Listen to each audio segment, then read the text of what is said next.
Hi, I'm Benjamin Studebaker. And this is David McCarricker with Why Left podcast. So today on Why Left, we're going to be talking about a few different things. Dave has written a piece on Substack called Why I Am Not a Marxist, or Beyond Old versus New Left, Why Left at All? What about something else entirely? And around the same time at the Theory Underground conference, I presented a paper on the left as a hope industry. So we're going to talk a little bit about these two pieces together, both of which can be found on Substack. And then I have also been traveling around a bit this week. Since I live in Indiana and both Wisconsin and Michigan are swing states, I've been able to see some of the rallies and events taking place as part of the presidential campaign. I've seen some Trump stuff. I've seen some Harris stuff in these swing states. Been touring around a little bit. So we'll talk a little bit about that and some of the things that came up I'm in really the looking course of forward those to it. adventures. Yeah, yeah. Which is kind of wild to me because I haven't even been to a rally in, I don't know, it's like almost 4 years, I think. Maybe a little bit longer than that at this point. So you went to both Democratic and Republican rallies, is that right? Yeah, yeah, both. And I have to tell you, they're very different. They tend to pick very different kinds of settings. The Republicans want these big NBA arenas in major cities. Trump is very attracted to the biggest coliseum he can find. And Harris tends to put her rallies a little bit outside of these cities. So in the case of Wisconsin, on that day, both Harris and Trump were in Milwaukee, but Trump was downtown in the Fiserv Forum, the Milwaukee Bucks arena, and Harris was pushed out to the fairgrounds in the suburbs. And I say pushed out, but that may not have been the case. She may have just wanted to be out there. Was this Uh, at the the same time? those were at the same time, and I had to pick. So I went to Trump there because I think the Fiserv Forum is a better venue. It can hold more people. It's an easier venue to get in and out of because it's designed to handle game day crowds. It's going to be a better experience, and it was. When I went to see Harris in Lansing, this would have been just yesterday. Uh, that was in a field house on the Michigan State campus. And that field house can only hold 6,000 people compared to 8,000, 18,000 in the Fiserv Forum in Milwaukee.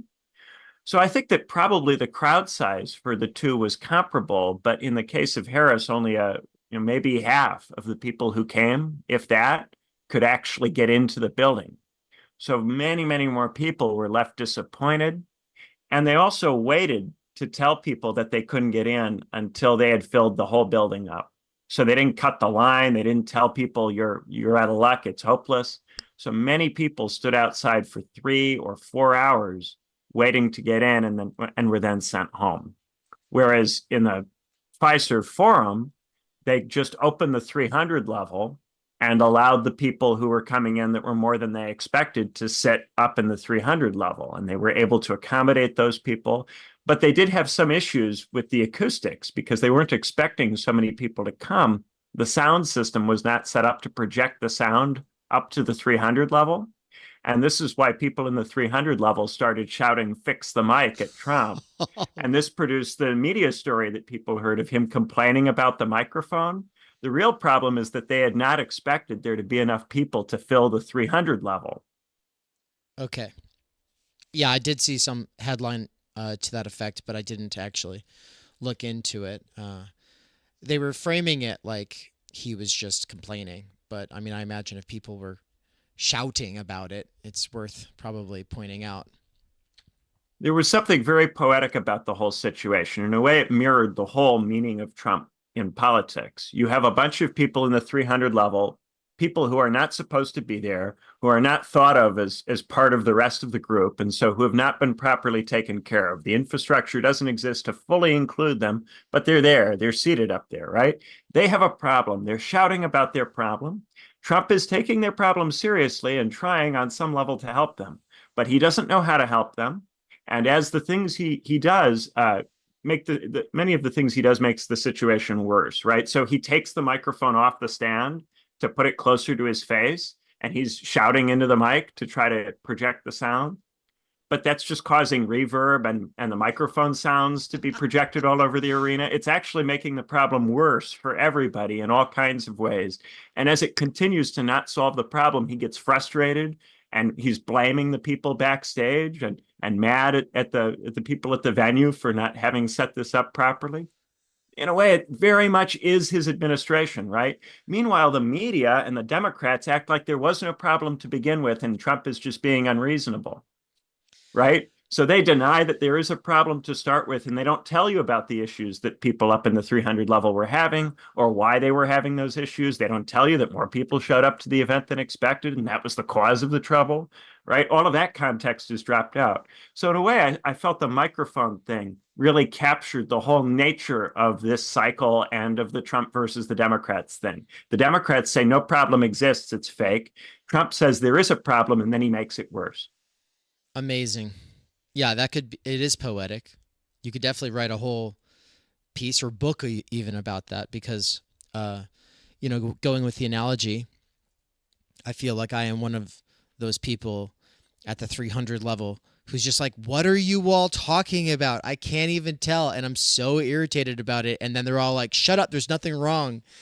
And, this just kind of brings us to what we want to talk about, right? And so, folks, we'll just kind of leave you with this cliffhanger on the other side of the paywall, on the other side, on the B side of this episode.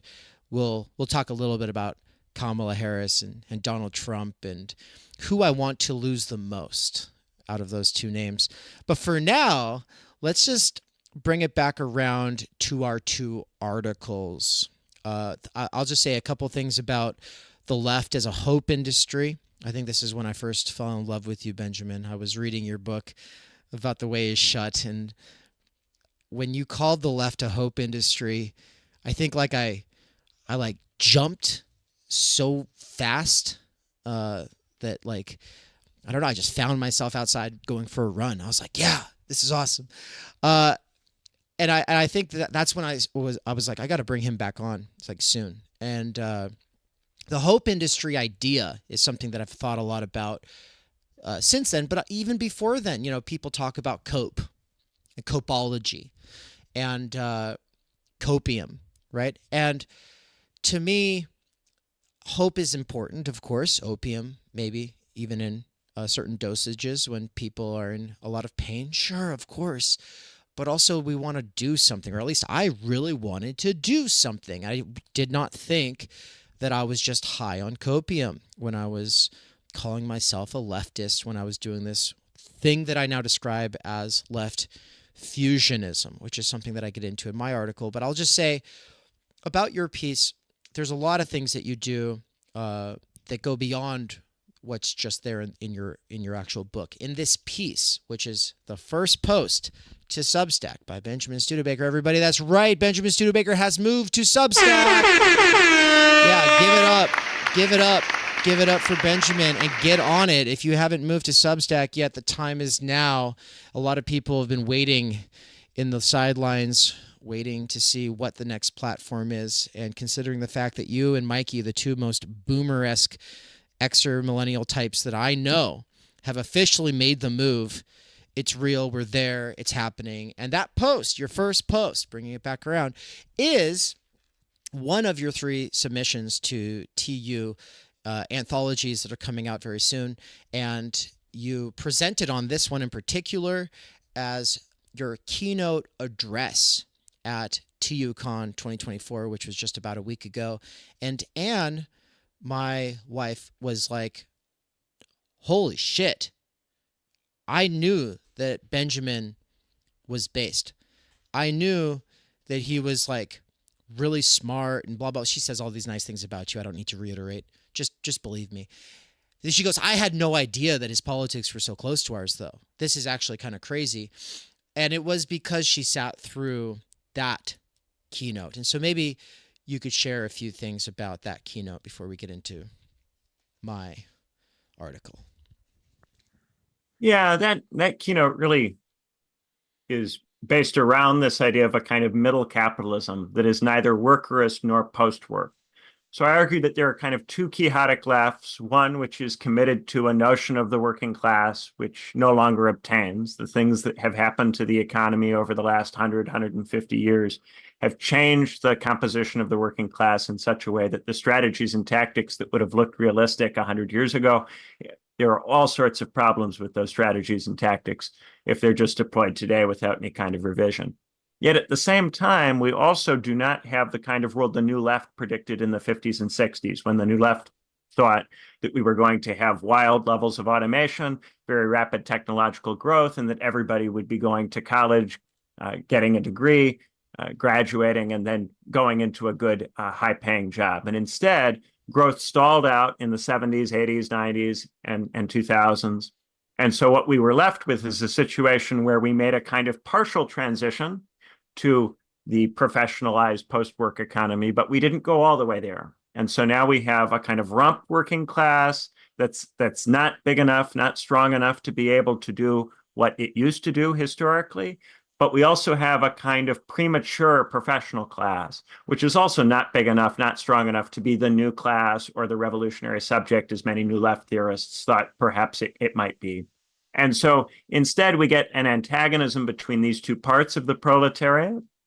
And so we have effectively a split in the proletariat between the college-educated professional class and the non-college traditional working class. And I'm not too fussed about whether people want to use terms like class or strata to describe this. It doesn't really bother me one way or another. I'm not too fastidious about those distinctions. I think that they're functional and you can draw them different ways. But in addition to this, I make an argument that as a consequence of this split, as more and more people try to become professionals, they pour into the universities, they pour into these degrees. Because the professional class has not grown nearly as rapidly as the New Left assumed that it would, it's not possible for the professional class to accommodate all of the people who are trying to go to college so as to enter it. And the effect of this is that there's a split in the professional class between the rump professionals, the part of the professional class that still gets the benefits of going to college, and the fallen, declassed professionals who don't enjoy a standard of living that's any higher than, say, a 70s steelworker, and in many respects lower because they can't run a household with one income, for instance, or they may not be able to afford a house, which many steelworkers in the 70s could do.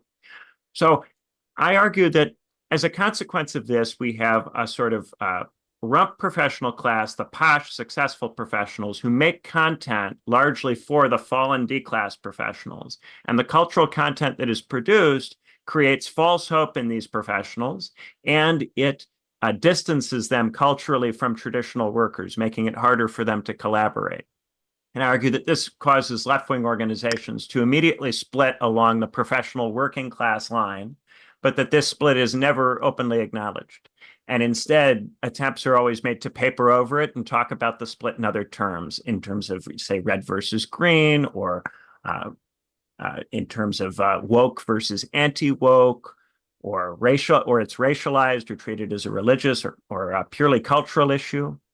And in relation to this, you were talking about cope and copium, and I think a lot of the time when we talk about that, people are thinking about that as an idealist category, as just purely, in the nature of an idea or in the nature of an argument that it's a type of cope. But the case here, in calling it an industry, I'm really trying to make a very Adorno point about the left having become a culture industry. So this cope is not just something that we pass around in terms of language or in terms of discourse. This is something that is manufactured, that has an economic base. And the reason it comes about is this particular class situation, which comes out of middle capitalism, comes out of this capitalism, which is neither workerist nor post-work.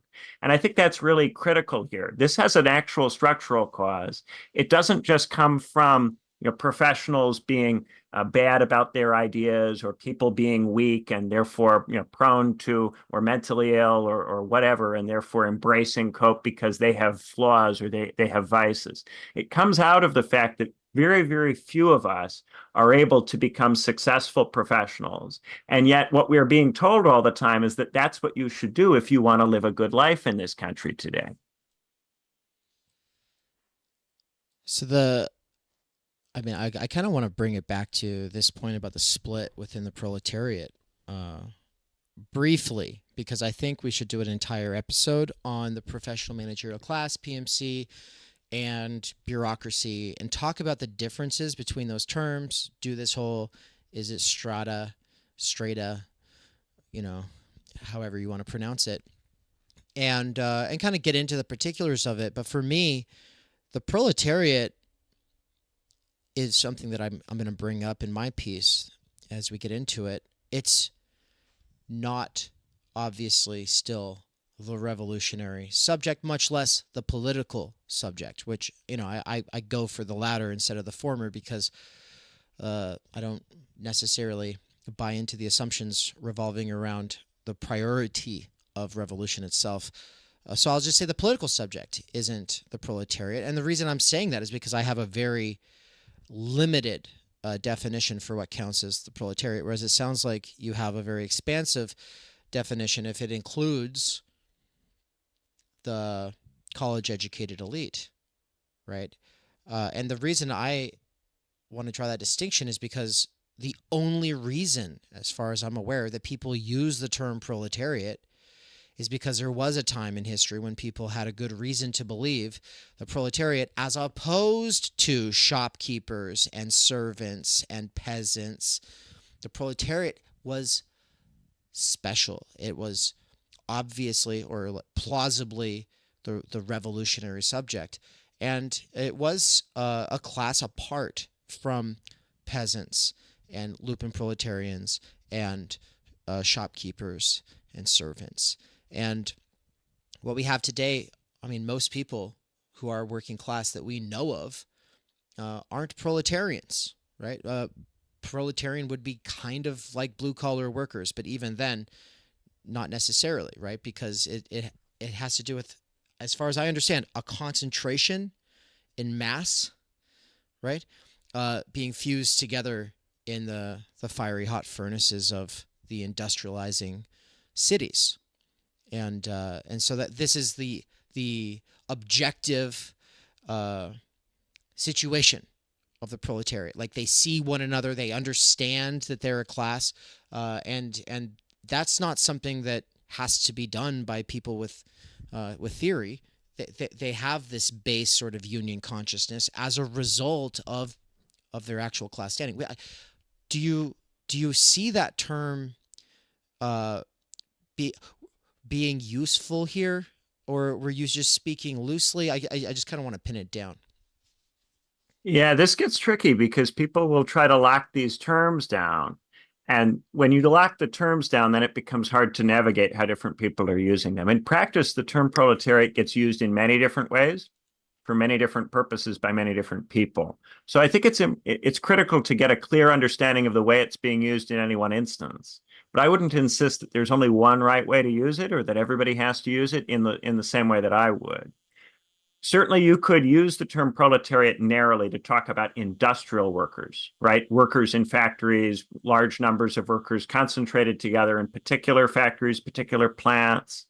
And certainly something like that in the Western world, at least, is no longer a very common formation. And I wouldn't even say that in the developing world, you can build power by organizing industrial workers. I think at this point, the industrial worker is much weaker simply because factories are much more mobile now. They're like Lego kits.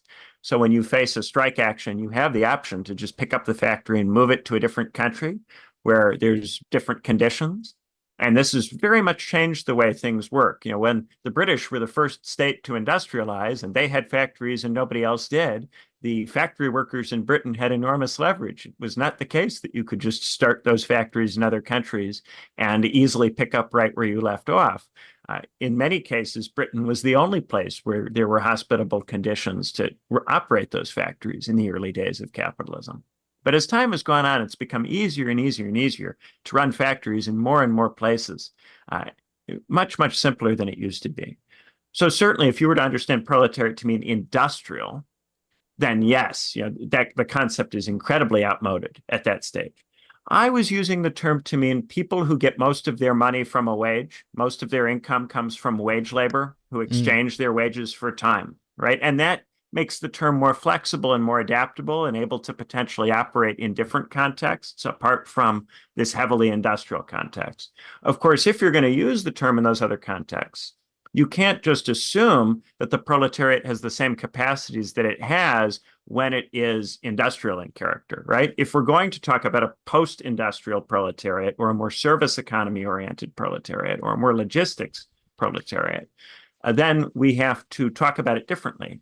One of the things that Marx does that I think is very effective is he says, okay, this idea of the general will that comes out of Rousseau, comes out of Kant, this no longer makes sense in the context I'm living in, because in practice, this general will has split between the will of the proletariat, the will of the workers, and the will of abstract capital, right? And abstract capital is dominating the proletariat, and therefore there is a conflict. These two wills each has a claim to be the general will, and yet these wills are opposite and they contradict each other. And at some point, Marx argued such contradictions should be resolved. Well, I think what has instead happened is that there's been a further split within the will of the proletariat. So if we were to use Rousseauian language, which we don't have to do, but let's say for the sake of argument we do, because I think it produces something interesting that helps us see some things that are going on. I think within the proletariat now, there are multiple distinct wills, multiple distinct drives that are coming from different parts of the proletariat. And often the language that Marxists will use to talk about this is different strata. And the reason they'll want to say strata is because they'll want to insist that this conflict is a conflict that shouldn't exist, that shouldn't be there, right? And in using strata, they go, well, the professional class, it hasn't succeeded in becoming a class. It isn't actually a different class. It's a strata which in some instances has become confused about its position and is treating itself as if it were a separate class, failing to recognize that its interests are still identical with those of the proletariat as a whole. That may well be the case. Even if it is the case, though, I think it really matters that in terms of the subjectivity of the professional class, it's very, very different in terms of what it in practice will do, how it thinks about politics, how it tends to act. You could say this is a false consciousness, this is ideological, this is bad, this is the consequence of the culture industry and the malicious things that it's done to the professionals in turning them against the workers, right? And of course, people make the argument in the other direction. They argue that stuff like social media and the right has psychologically manipulated the workers and turned them against the professionals who are the ones who bear the true spirit of the proletariat class. This can be done in both directions, but I think really to get at what's going on, there's been a split. There's been a further split within the proletariat, and that's a big part of what has further weakened the capacities of the proletariat to organize in society. And this idea that you get at in the language of post-class fractured mass, I think this is an area where we have a lot of alignment. I think you and I both see the proletariat as much more internally divided than would have been recognized at previous points in time. And that's not to say that people at previous points were necessarily wrong, but I do think that these divisions are bigger and deeper, and it's a consequence of the way capitalism has changed. Right. A change in quantity can lead to a change in quality. And this is why when people say, oh, well, you know, priests always existed and engineers and lawyers always existed, it's like, yes, it's true. But if you would take the time to read Barbara Ehrenreich's piece, the one that actually coins the professional managerial class, she goes through most of people's sort of problematizing of the term, right? So it's like she did that back in the 70s. Nobody likes to actually read her, but you know, she did a pretty good job, I think, addressing a lot of these concerns.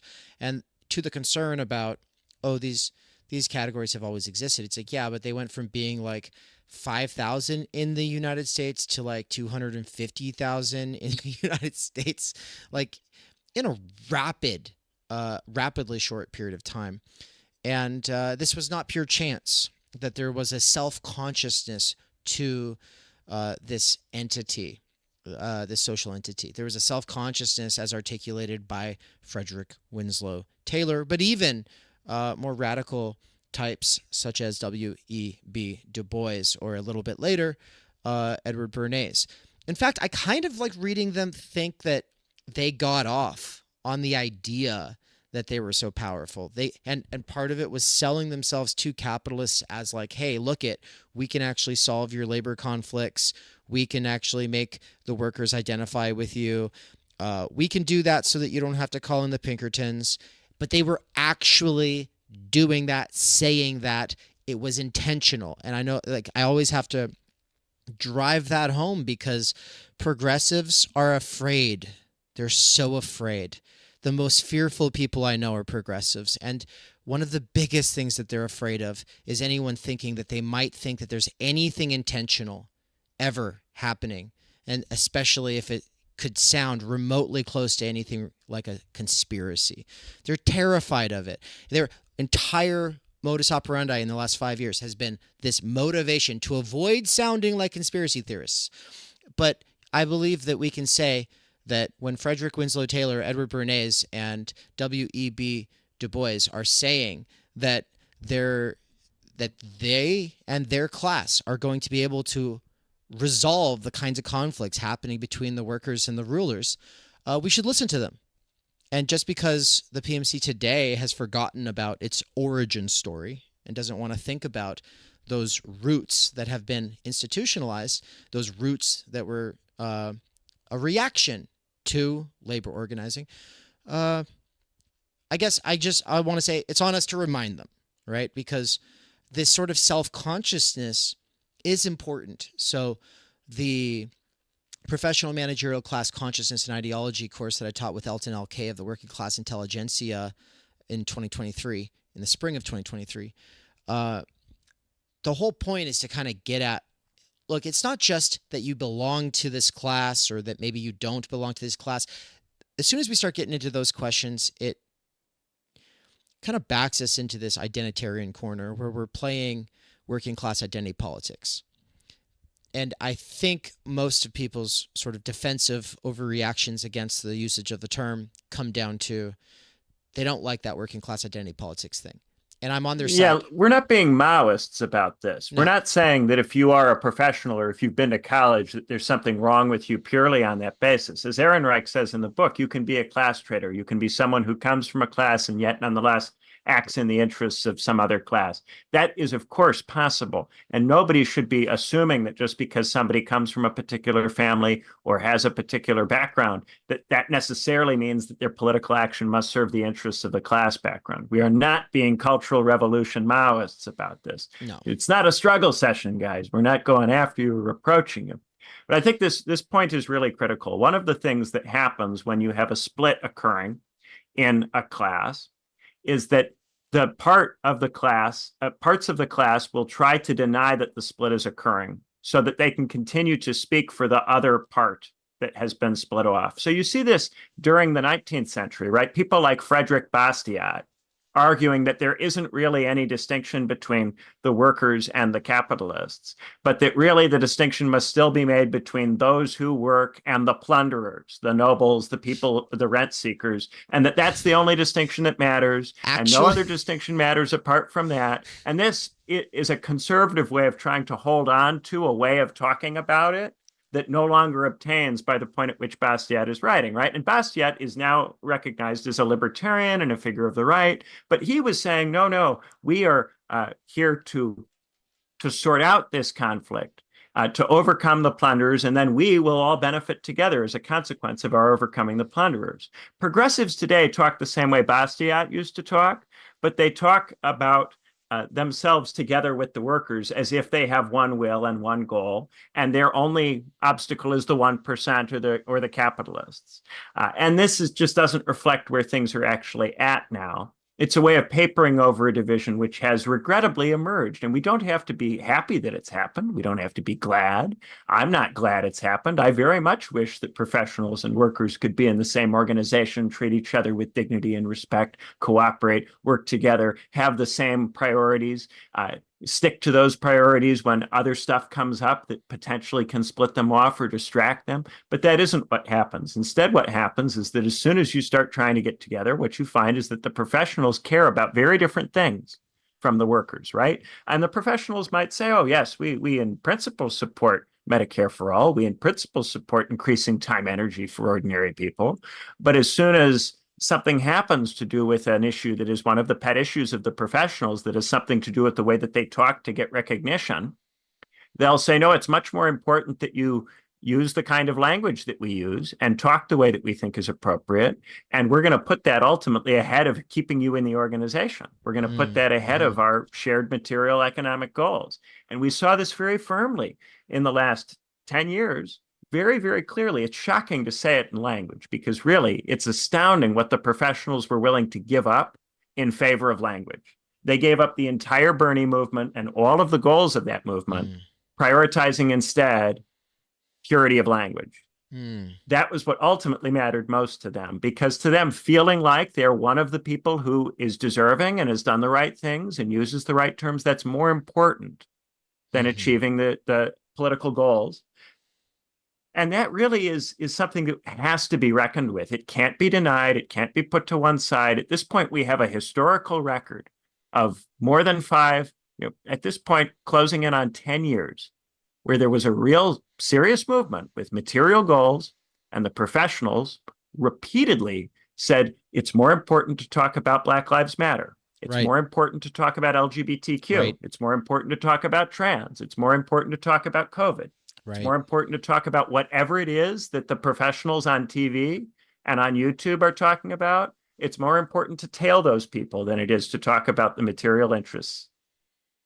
And this is, I think, the moment we cannot let go of or allow cultural amnesia to wash away, because the medium is the message, and the message of this medium is the mass age, according to Baudrillard. I agree with this, and that's a big part of the post-class fractured mass.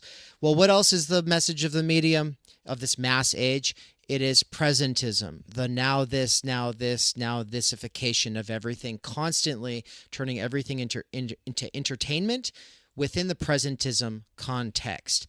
And so it's very easy for people to just forget about this movement that people like us committed ourselves to, that we used up the most formative of our lives fighting for, that we spent a ridiculous amount of time trying to bridge build across all kinds of differences. And also in doing so did inevitably burn some bridges, because taking a stand for someone like Bernie means some people won't take you seriously anymore, because they do associate him with putting 7-year-olds on hormone blockers. They do associate him with Black Lives Matter. They do associate him with just a free college kind of approach. They just take, it's like, oh, you got the Kamala Harris to Hillary Clinton spectrum.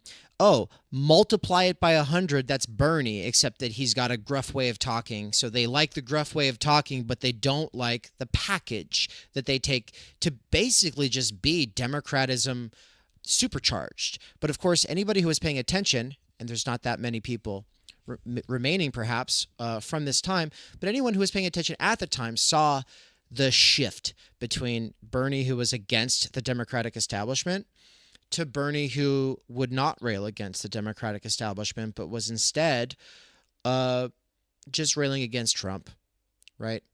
And as he said to Theo Von recently, though, because Bernie and Trump were both on the Theo Von podcast not too long ago, not together. That would have been awesome, but they were not together.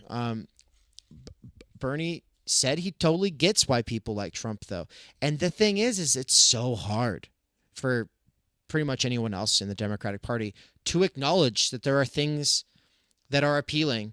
And for me, it all comes down to the most appealing thing about him is that he wasn't really a Democrat. You know, that he was, at least for a time, seemingly like some kind of insurgent, and that he was actively reaching out to people who were not Democrats, which only constitute, roughly 25% of this country, right? So 75% of this country is actively not Democrat. I just can't say that enough. 75% of the country, not Democrat. But then you have somebody like Vaush, who you called Vaush, which was really funny. But Vaush goes overnight from being a Bernie populist to shaming and dragging and ridiculing people who were not going to vote for Biden. which is, I don't know, for anybody who doesn't really get what the idea of populism is. I don't really, I mean, this is contested, but I'll say that there's no conceivable version of populism that involves shaming people for not voting for an establishment stooge like Biden. So I guess I wanted to use that as a segue to set you up to say anything remaining that you really want to get across about the left as a hope industry. And I wanted to highlight the fact that you do have this amazing passage about Vosh in there.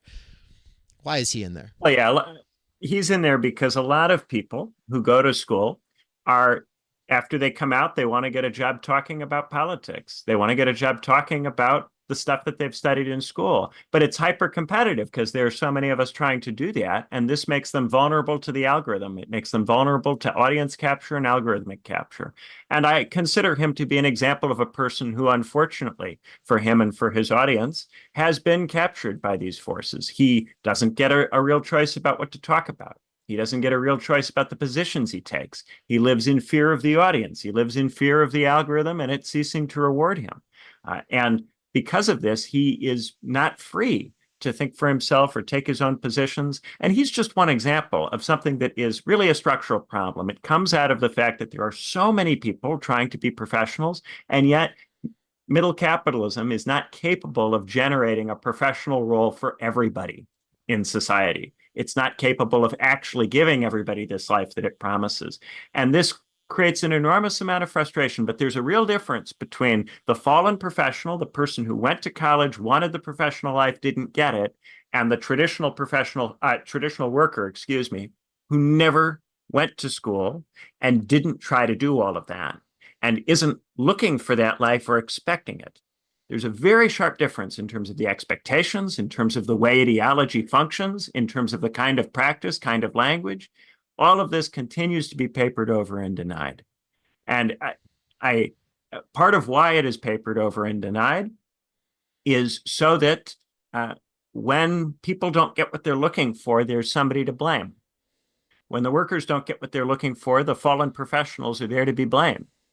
And the workers tend to become anti-intellectual in response. At the same time, when the fallen professionals don't get what they're looking for, the workers are blamed. The workers are framed as the people who are the reason that there aren't enough professional roles for them, because the workers won't support the universities, won't support the science, won't support this, that, or the other. Ultimately, this is a serious problem that we have to deal with.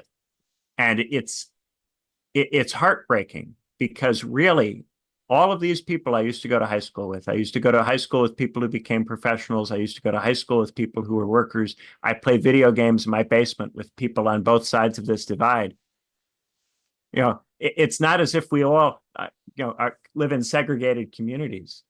We've socialized with each other. We've spent time with each other. But what's happened over the years? People have gone, oh, remember so-and-so from high school? Oh, he became a Trump supporter. Oh, remember so-and-so from high school? Oh, he's one of those Harris people now. There's a tremendous estrangement, and it's occurring at an economic level. It has a real basis in the economic structure.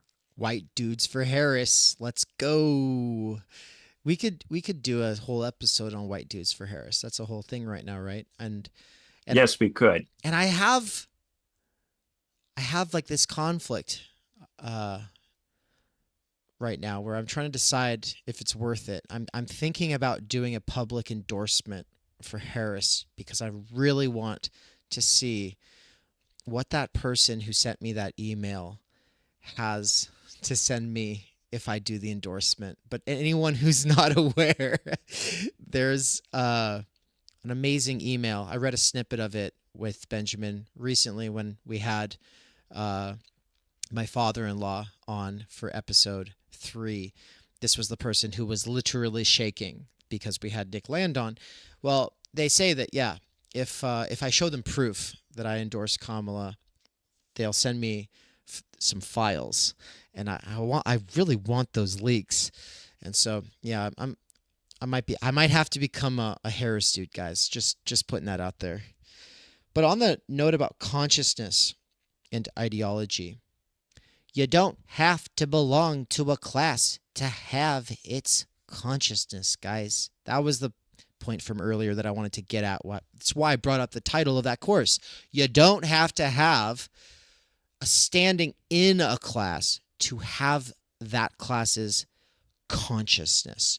So you might not even be a fallen professional. Maybe you never even had a real shot, but you've consumed enough of the literature written by professionals for fallen professionals, and you're a worker looking to make it on TikTok or Instagram or YouTube, and you're going, okay, or Twitch, come on, we'll include them, and you're going, okay, you're seeing the world through this right versus left, American duopolistic, progressive versus conservative sort of framework. And yeah, it's very easy to do so in this sort of PMC mode. And so we don't want to reify the mode with working class identity politics. That's not the point. Yeah, you can tail anybody.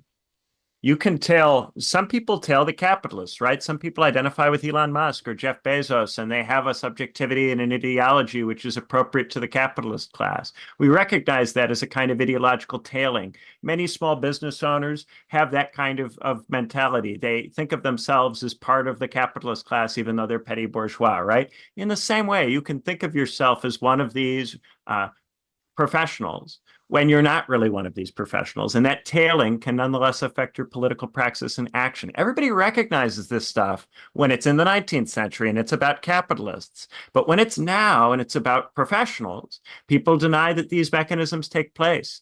And it's in large part because the people who are most articulate, who are most able to talk about this stuff, tend to have the consciousness of these professionals, and therefore they very much want to deny the estrangement that has taken place.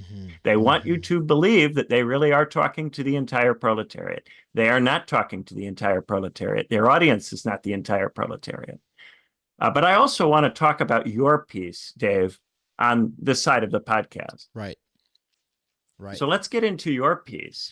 Yeah, I'll actually put it up on the screen here. I've had yours up on here. The last thing I'll say about yours is that I love that you have a picture of Don Quixote on the front. That's a wonderful photo. Everybody, you got to read this piece. I've also shared the link to this piece in the chat, and I'm encouraging you all to go right now and click the like button on it. If you haven't created a Substack account, do it immediately so that you can restack it. Please, we're trying to take over Substack, and it's a renaissance for Substack times. But now let's get to my piece. So this piece of yours, I think it's a really interesting piece because it gives seven pages or so about why you are not a Marxist.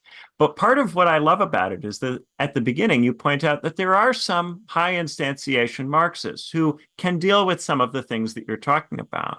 But part of the trouble is that when we use the word Marxist in society, nobody thinks about those Marxists because they're not the dominant representatives of that category in society. So what kind of Marxists are you talking about? And what is it that they believe that distinguishes them from the higher quality Marxists? Oof. So the Marxists I'm thinking about were the ones that I organized with in the Democratic Socialists of America chapter that I helped get started here in Boise, Idaho. I'm thinking about my friends in this faction of the DSA that was called the Red Republicans. I think they changed their name to something else not too long ago. But basically, when I started the DSA here, there were several competing sort of groups with their different kinds of interests. There were more anarchist people, more socialist people. There were people who were like these, proud veterans of Occupy Wall Street, and those people were unbearably cringe because they just loved endless circle jerk horizontalism stuff. They thought that process is the issue. Capitalism's rooted in patriarchy. Patriarchy's rooted in horozontalism. Horizontalism is rooted in Bob's Rules of Order. If we could change it to this sort of Starhawk-esque, sparkly hands circle jerk, then yay! So I'm not being fair, and there's probably some wonderful people there, but let's just say they were not sending their best. And so I got to know a lot of these different tendencies, and one of those grew into this group called the Red Republicans. I was living for a little while in Hawaii between the beginning of 2020 and about the middle of 2020. So really, I was there right before COVID and kind of through it, and lockdowns and quarantines and everything on the island was kind of crazy.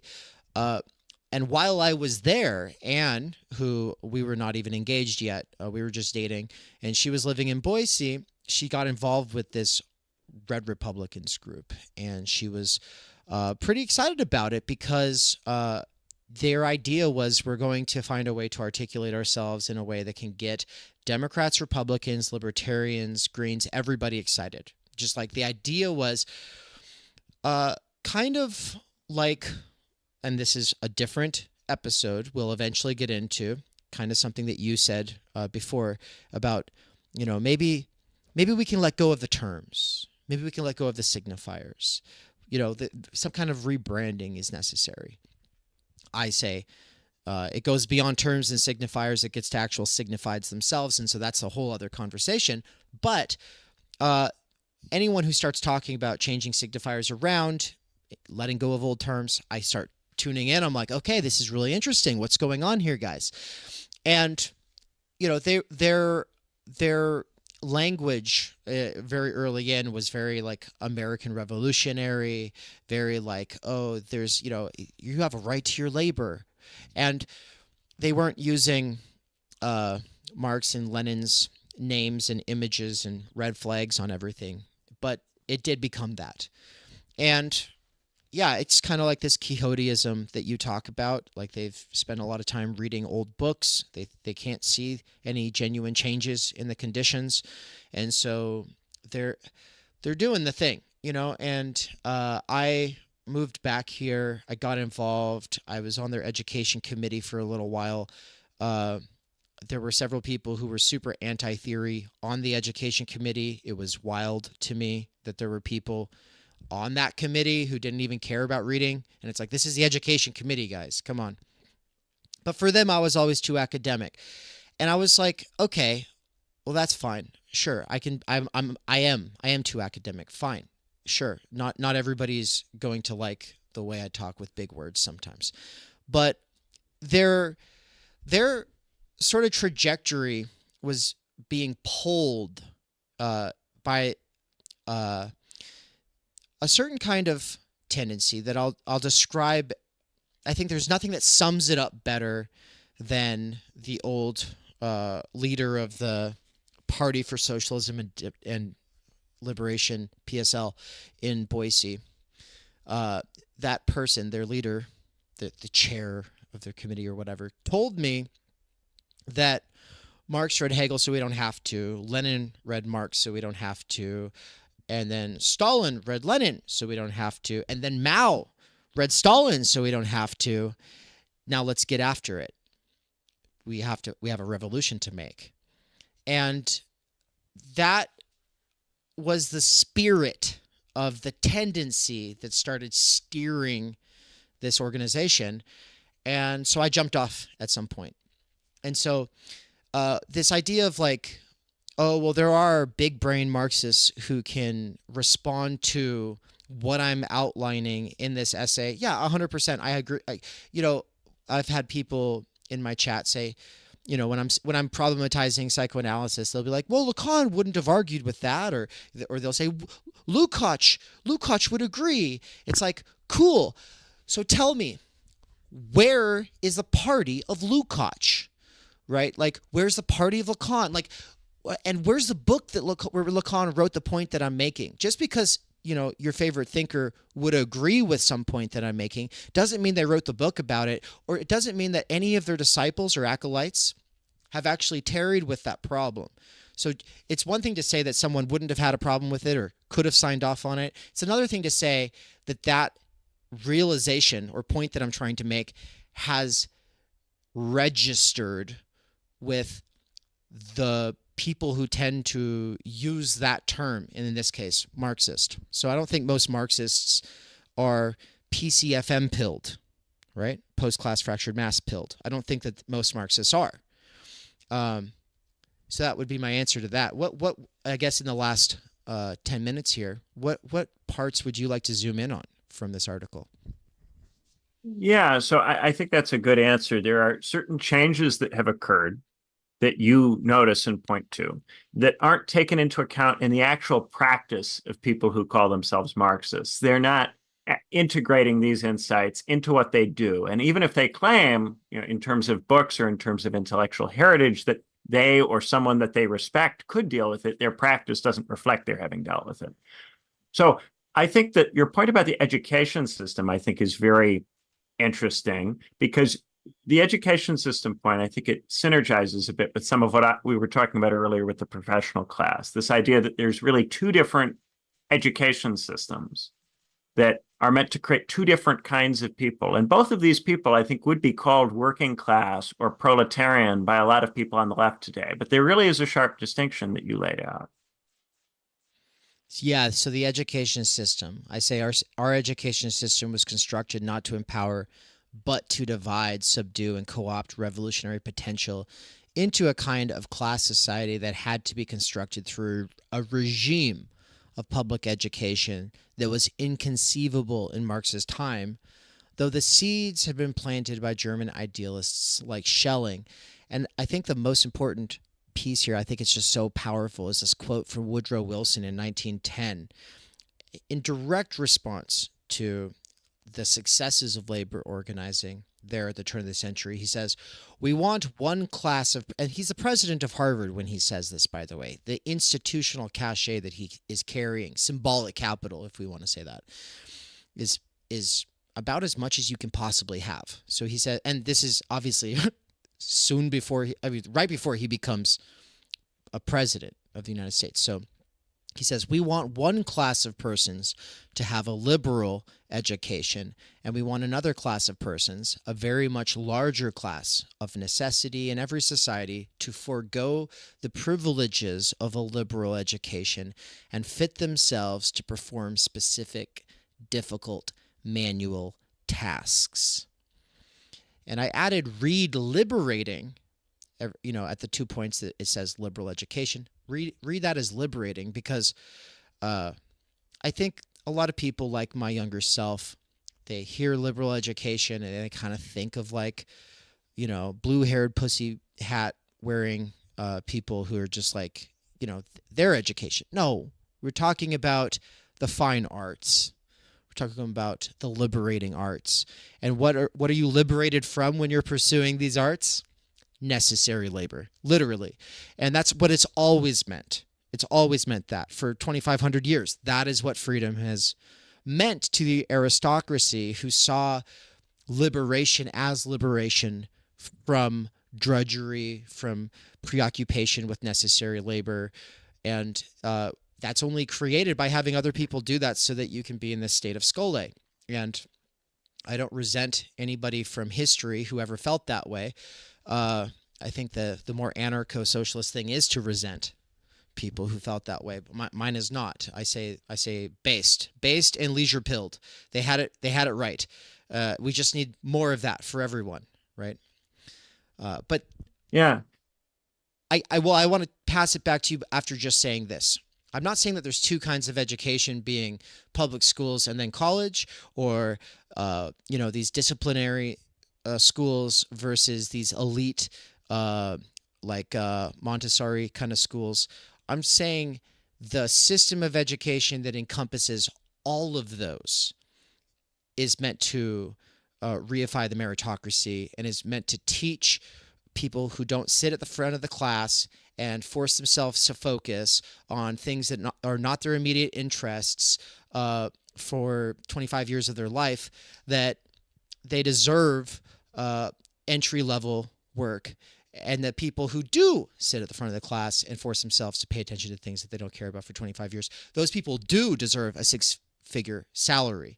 And then, of course, Thomas Frank's point in Listen Liberal is that Bill Clinton in his neoliberalization of the Democratic Party, brings in this idea that the solution to poverty is education, which is Frank is acting like Clinton invents that. He's not paying attention to the fact that this all started all the way back here with Woodrow Wilson. Yeah, Wilson drawing, of course, on Prussian educational models that are still older than this. I Right. want to make the point, especially as someone who went to a public high school in Indiana, this distinction is made in your public high school. If you went to a public high school in the United States, you may remember that some kids were in honors classes, track one, and others were in track two, track three. It wasn't just sitting at the front of the class. You were in many cases literally segregated. And the school made an effort to ensure you only socialized with people who are in the same track as you. It was quite difficult for you to actually become friends with people in other tracks. You had to put a lot of deliberate effort into it if you wanted to have social relations with people in the other tracks. In many cases, your parents might discourage you from hanging out with kids in track two or track three because they might be a bad influence. They might come from broken homes or bad families. And if you weren't in honors, if you weren't in track one, do bear in mind that this is the way people talk. This is the way people talked very likely about you or people that you knew. This is a division that is in just ordinary schools in the United States. It doesn't require private schools. It doesn't require anything fancy. It's there at the level of the baseline ordinary high school. And I think it is very much the basis for this distinction that's grown up that we've been talking about within what might be widely construed as the proletariat between these professionals and workers. Now, I also want to, before we totally run out of time, maybe get one more question in to talk about this idea that you throw out about the Expanse, which is a television program, but I think is very effective at getting across a really important point that I think is widely missed on the left. Yeah. So I say what I'll call the Expanse is not something that anyone seems to have seriously registered. Infinite growth on a finite planet is not possible is something said by people who are, for all practical purposes, living in a previous century. They might as well be geocentric. Their ideology and perspective is incapable of registering the fact that we have already landed on the moon, Mars, and asteroids. Mining missions are already in motion. These people think we will run out of oil before we find new forms of energy to harness for space travel.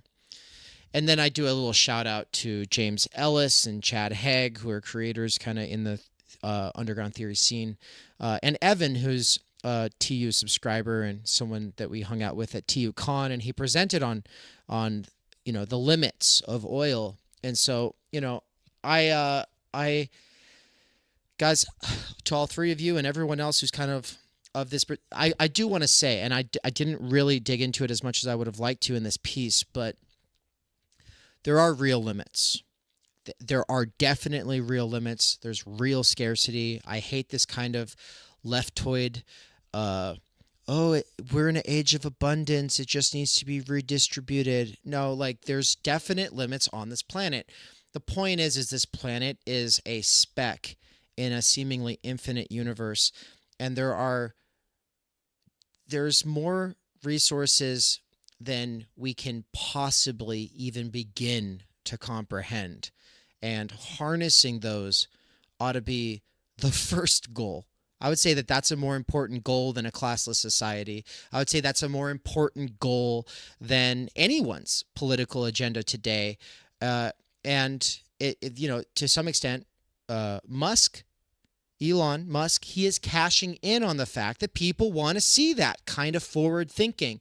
And yeah, sending rockets to Mars, the fact that most leftists roll their eyes at that just tells me how out of touch they really are and how stuck to the dirt they are. There's a whole fucking universe out there, guys.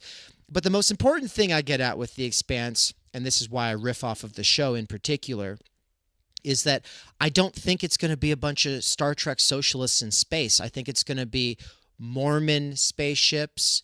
It's going to be Sikh spaceships. It's going to be Buddhist spaceships. It's going to be Eastern Orthodox spaceships. It's going to be luxury gay space, communist poly, whatever kind of spaceships. We'll see. But the point is that ideological plurality is going to go off planet. And if people are thinking that we have to resolve ideological divides before we can get off planet, well, then the only people who get off are going to be the Musks. This is, I think, a very important point, and it fits very much with the middle capitalism point from my piece, right? I think there's a chunk of people who would like us to go back to some kind of early capitalism. So they'd like it to be the case that there will be planetary constraints, ecological constraints that will throw us back into early capitalism so that the kind of politics that they consider tractable can once again operate and take root. Most working class people recognize in this an attempt to do austerity to them, to make concessions in terms of living standard, and it produces an enormous amount of hostility, especially in the United States. I think a lot of people are very fed up with that kind of eco-socialism because it is an attack on the standard of living for those people, very often, very straightforwardly. At the same time, we are not in a kind of late capitalist, very, very futurist, hyperabundance situation where it's already easily the case that you could distribute, a massive universal basic income that would completely eliminate work for all people on the planet. We don't have that kind of GDP per capita. We don't have that kind of world system. It's not structured in that way. We're in this in-between space.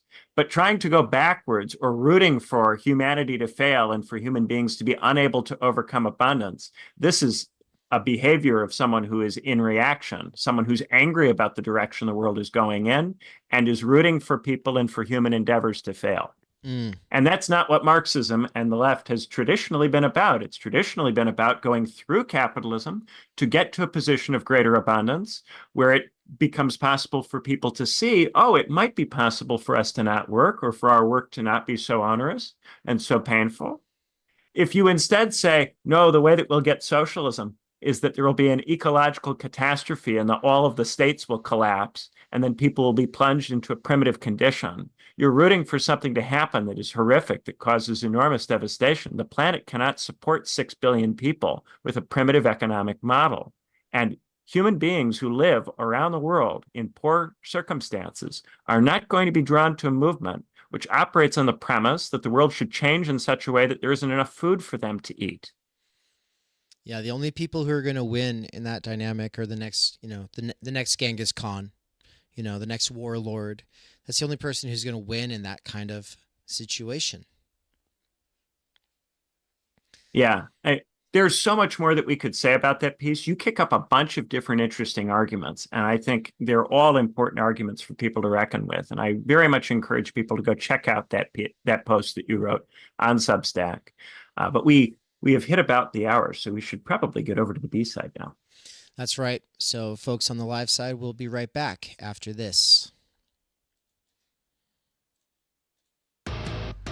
We cannot do direct revolution, but the only way to lay the foundation for it is to do what you are doing to move the underground. It's a theoretically correct title. Welcome to Theory Underground, a place for workers with earbuds who are tired of letting others read and think on their behalf, slipstreaming our way into an understanding of the situation that short-circuits the deadlocks of our moment. Research at Theory Underground focuses on what is most important for understanding our current situation.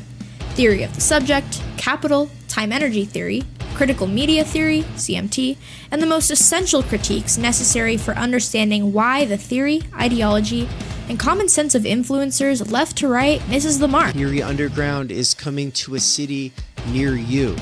What that has meant in the last year is traveling across the United States, into Canada, and then all over Europe to promote our books, courses, and ideas related to time energy and underground theory.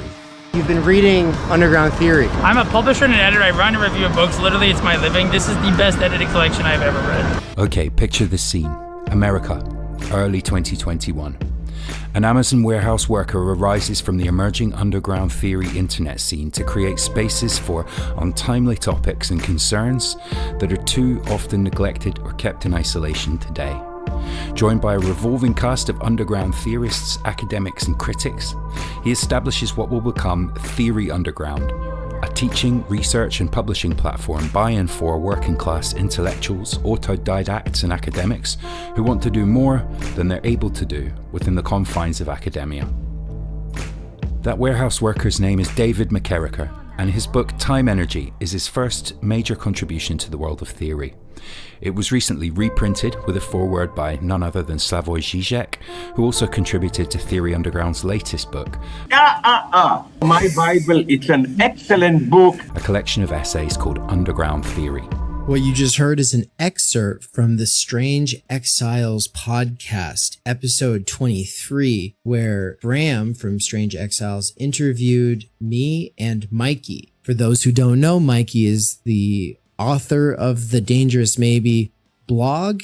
We are publishing one of his books here shortly at Theory Underground. He's also a lecturer at Theory Underground, and he's someone I've been friends and a collaborator with for over 10 years. But most importantly for you all, he's a fantastic lecturer, and it's a crime that he has to do wage labor right now. One of the long-term goals of Theory Underground has been now for a couple of years to hashtag free Mikey. That is something that I've been really pushing, but first I had to get freed from wage labor, which was achieved this year. That's right. Thanks to my monthly seminar subscribers, I was able to quit Amazon and do Theory Underground full time. Now I'm announcing the next big phase of the plan, which is the Mikey Down seminar. What monthly subscribers to the Mikey seminar are paying for is a survey of philosophy, including deep dives into Zizek, Land, Lacan, Baudrillard, Bataille, Lyotard, and ultimately the whole history of philosophy. We're trying to build like this ongoing seminar, right? And that's what I really like about this thing, where, you know, if I'm teaching a main text, that's something I got to focus on. I got to really, but the seminar thing, we can do this stuff all the time where we dive deeper into concepts, we dive deeper into certain, you know, sections of books or whatever, and we can really do this nuanced stuff. I think that there's probably no better way for us to accelerate our learning in these areas than by slipstreaming Mikey. And that has been my belief for years and years and years now. It's official. You're able to help out. You're able to get involved. You're able to benefit directly from liberating him from wage labor. Get on it right now. Do it. Just go. Stop what you're doing. Go click the button. Subscribe. This is what you do. Subscribe to him. If you're already signed up for the ongoing Theory Underground seminars, then that's the ones that I do with my wife, Anne. Though that's getting an upgrade, which means that I will be doing one session per month that is just me, and then I will also be doing the ones with Anne, which are a crash course in sociology, anthropology, the social sciences, and ultimately Marx, Heidegger, Levinas, Bourdieu, imminently critiquing pop psychology, sociology, self-help, and ultimately the doxa of our time. But if you would like to be a subscriber to both Mikey's seminar and the seminar that the Snellgrove McCarrickers are doing, then the best way is to become a Tier 4 subscriber, or you can be a Tier 2 subscriber to each of us. The reason this matters is because Tier 2 is like pretty much the best bang for your buck. It gives you huge discounts on all of the courses that we do. But if you can't afford it, Tier 4 is amazing because it gives you Tier 3 access at both Mikey's seminar and ours. And finally, not everybody has time to be part of these ongoing research seminars, and they just want to fund the paid content for the YouTube and podcast. And so thank you so much to our patrons over at Patreon.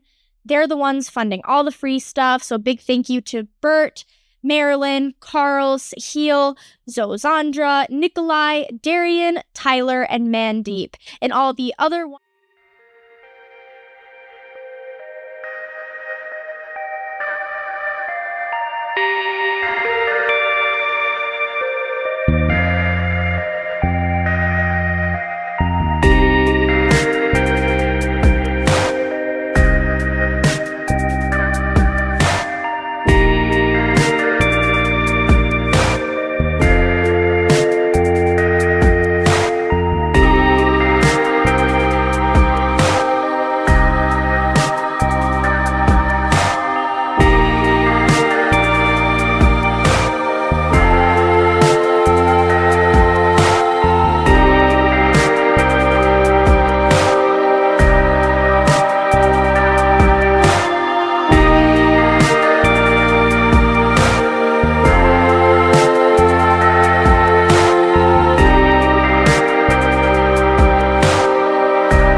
What's up, everybody? Welcome to the B-side of episode 4 here at Why Left. How's it going, everybody? How's it going, Benjamin? I'm great. I have a cup of coffee. I'm refreshed and ready to go. Hey, I should have done that too. But I do feel refreshed anyway. I was just saying Angela Nagel has officially followed me back on Substack. That's very exciting for me because one of the things that pulled me out of my left fusionism was reading her book, Kill All Normies, one of the most hated books on the internet. Did that book do anything for you back in the day, Benjamin? Well, I remember she wrote a piece about immigration that we talked about a lot on the original version of What's Left. And the amount of blowback she got for just raising the question of is labor mobility a problem? Should we potentially do something about that? Should it be qualified in some way? Just for raising that as a question, the reprimand that she got from people was extraordinarily fierce. And I thought that was very unfair, very unfair. Everything I ever saw about her made me think that it was so disproportionate. And I read Zizek's little book about refugees, and I remember thinking, oh, like, he's kind of saying what Angela Nagel said, except that she's being way more rigorous. And then all these people were just trashing on her.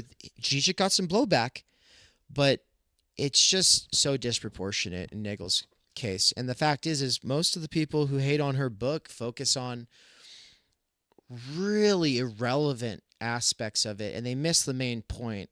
The main point is the question she asks right at the end of the book, which is basically just like, okay, now that we've gone over how transgression is not inherently radical or political, now that we've gone over how transgression in many cases can be a dead end, what about a politics that centers normies instead of transgression?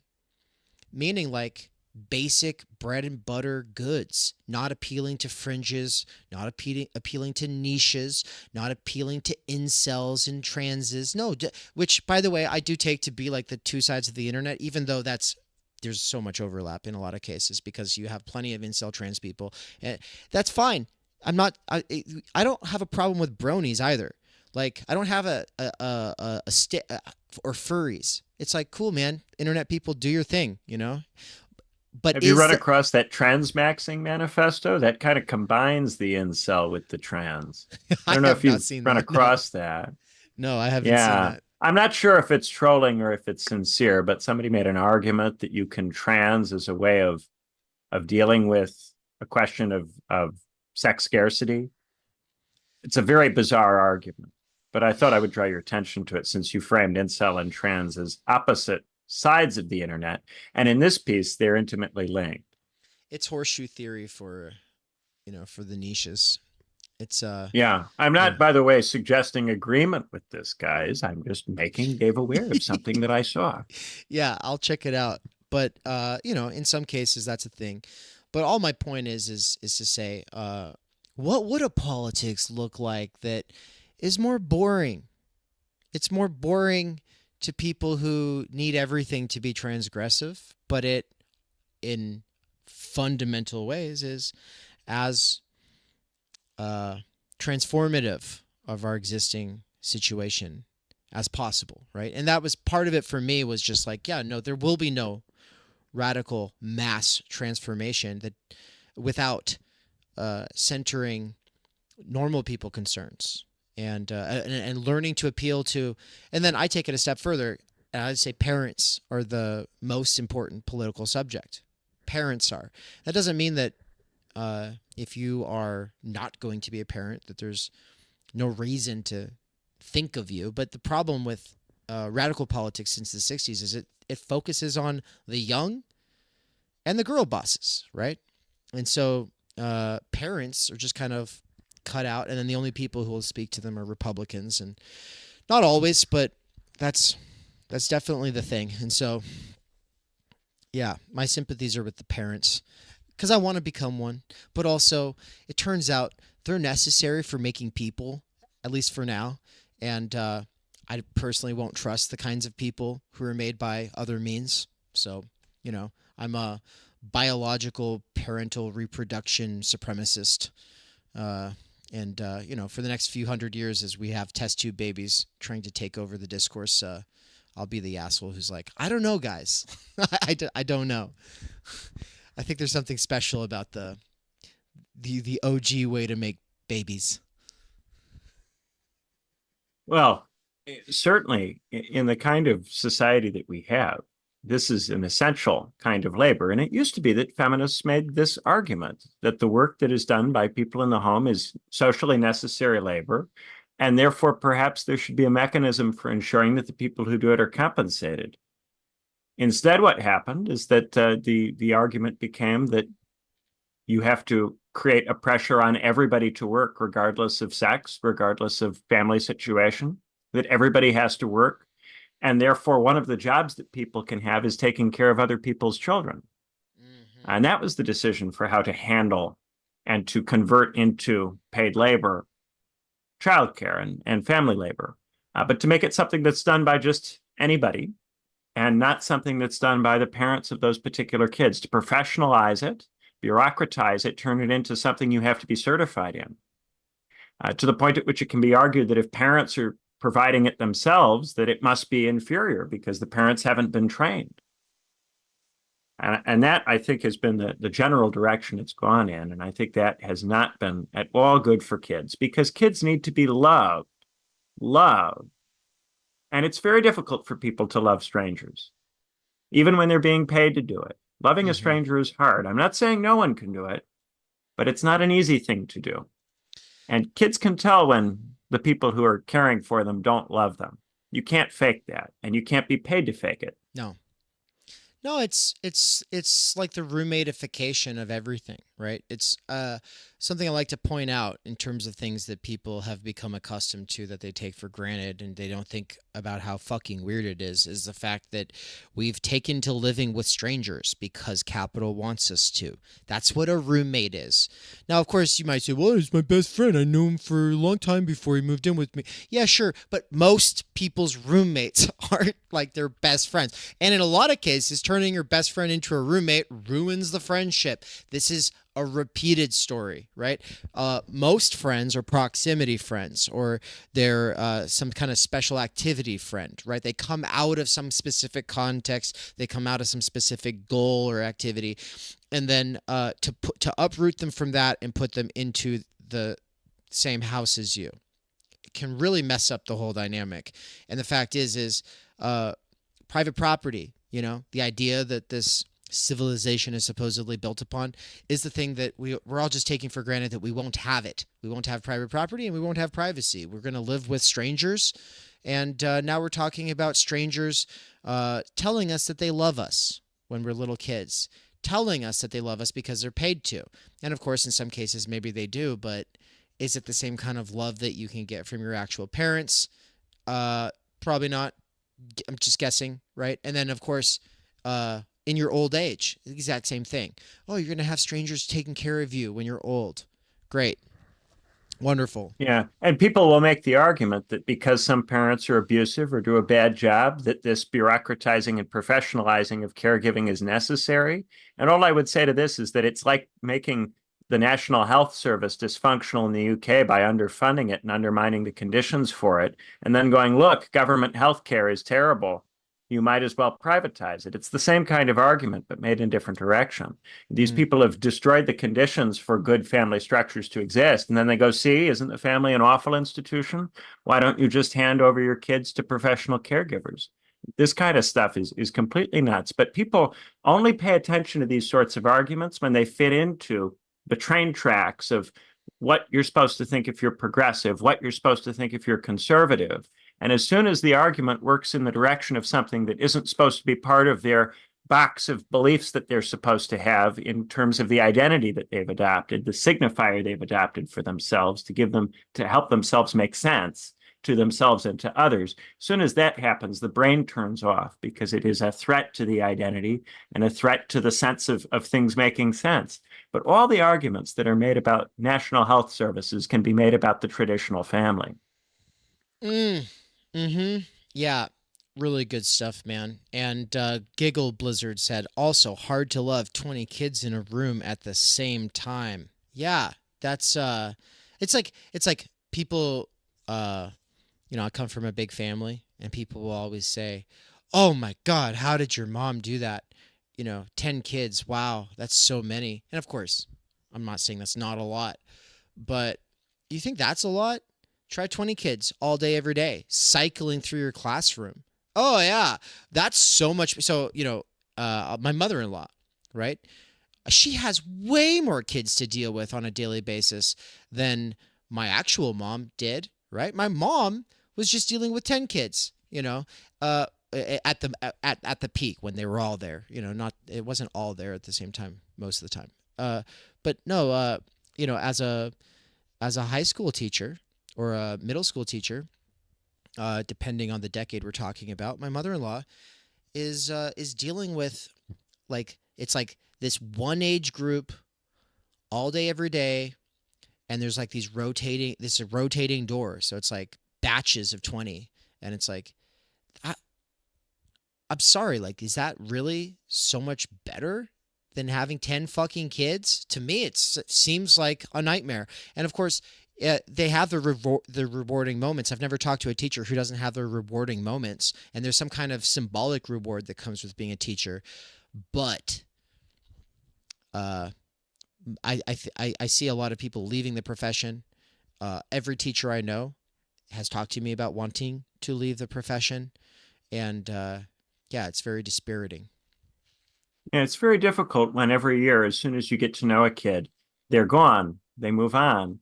And over time, teachers learn that they shouldn't get so emotionally involved with people who are going to be gone within a year. And so gradually, the teacher learns to protect themselves from the emotional cost of the process. And that makes them a worse teacher because they get less emotionally involved in the teaching.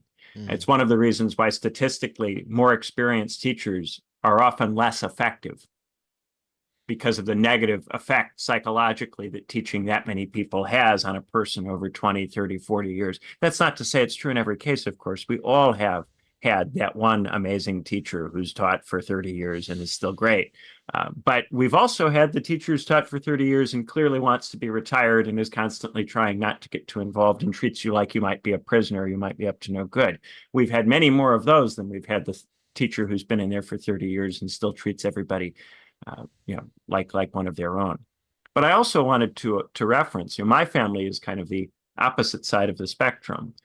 My parents had 2 kids and decided not to have a third for time energy lack reasons, that if they had a third kid, they wouldn't be able to do a good job with any of us. They felt that if they had a third, that it would compromise their ability to be there for us. And I can even point to instances where just between myself and my brother, because there were 2 of us, things happened that were suboptimal from the point of view of one of us or the other. The counter argument can be made that by interacting with each other, we were socialized, and that might have been worth something.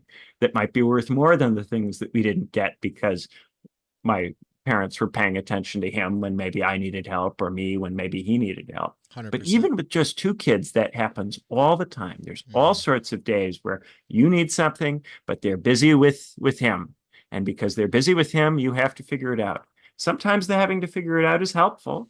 You don't want to be totally dependent. And we all know the only child who is too dependent or is too involved with the parents.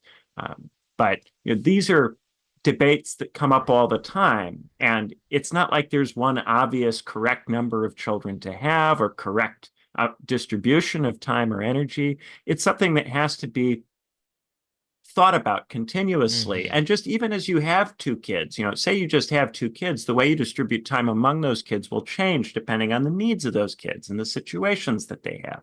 It's all very difficult.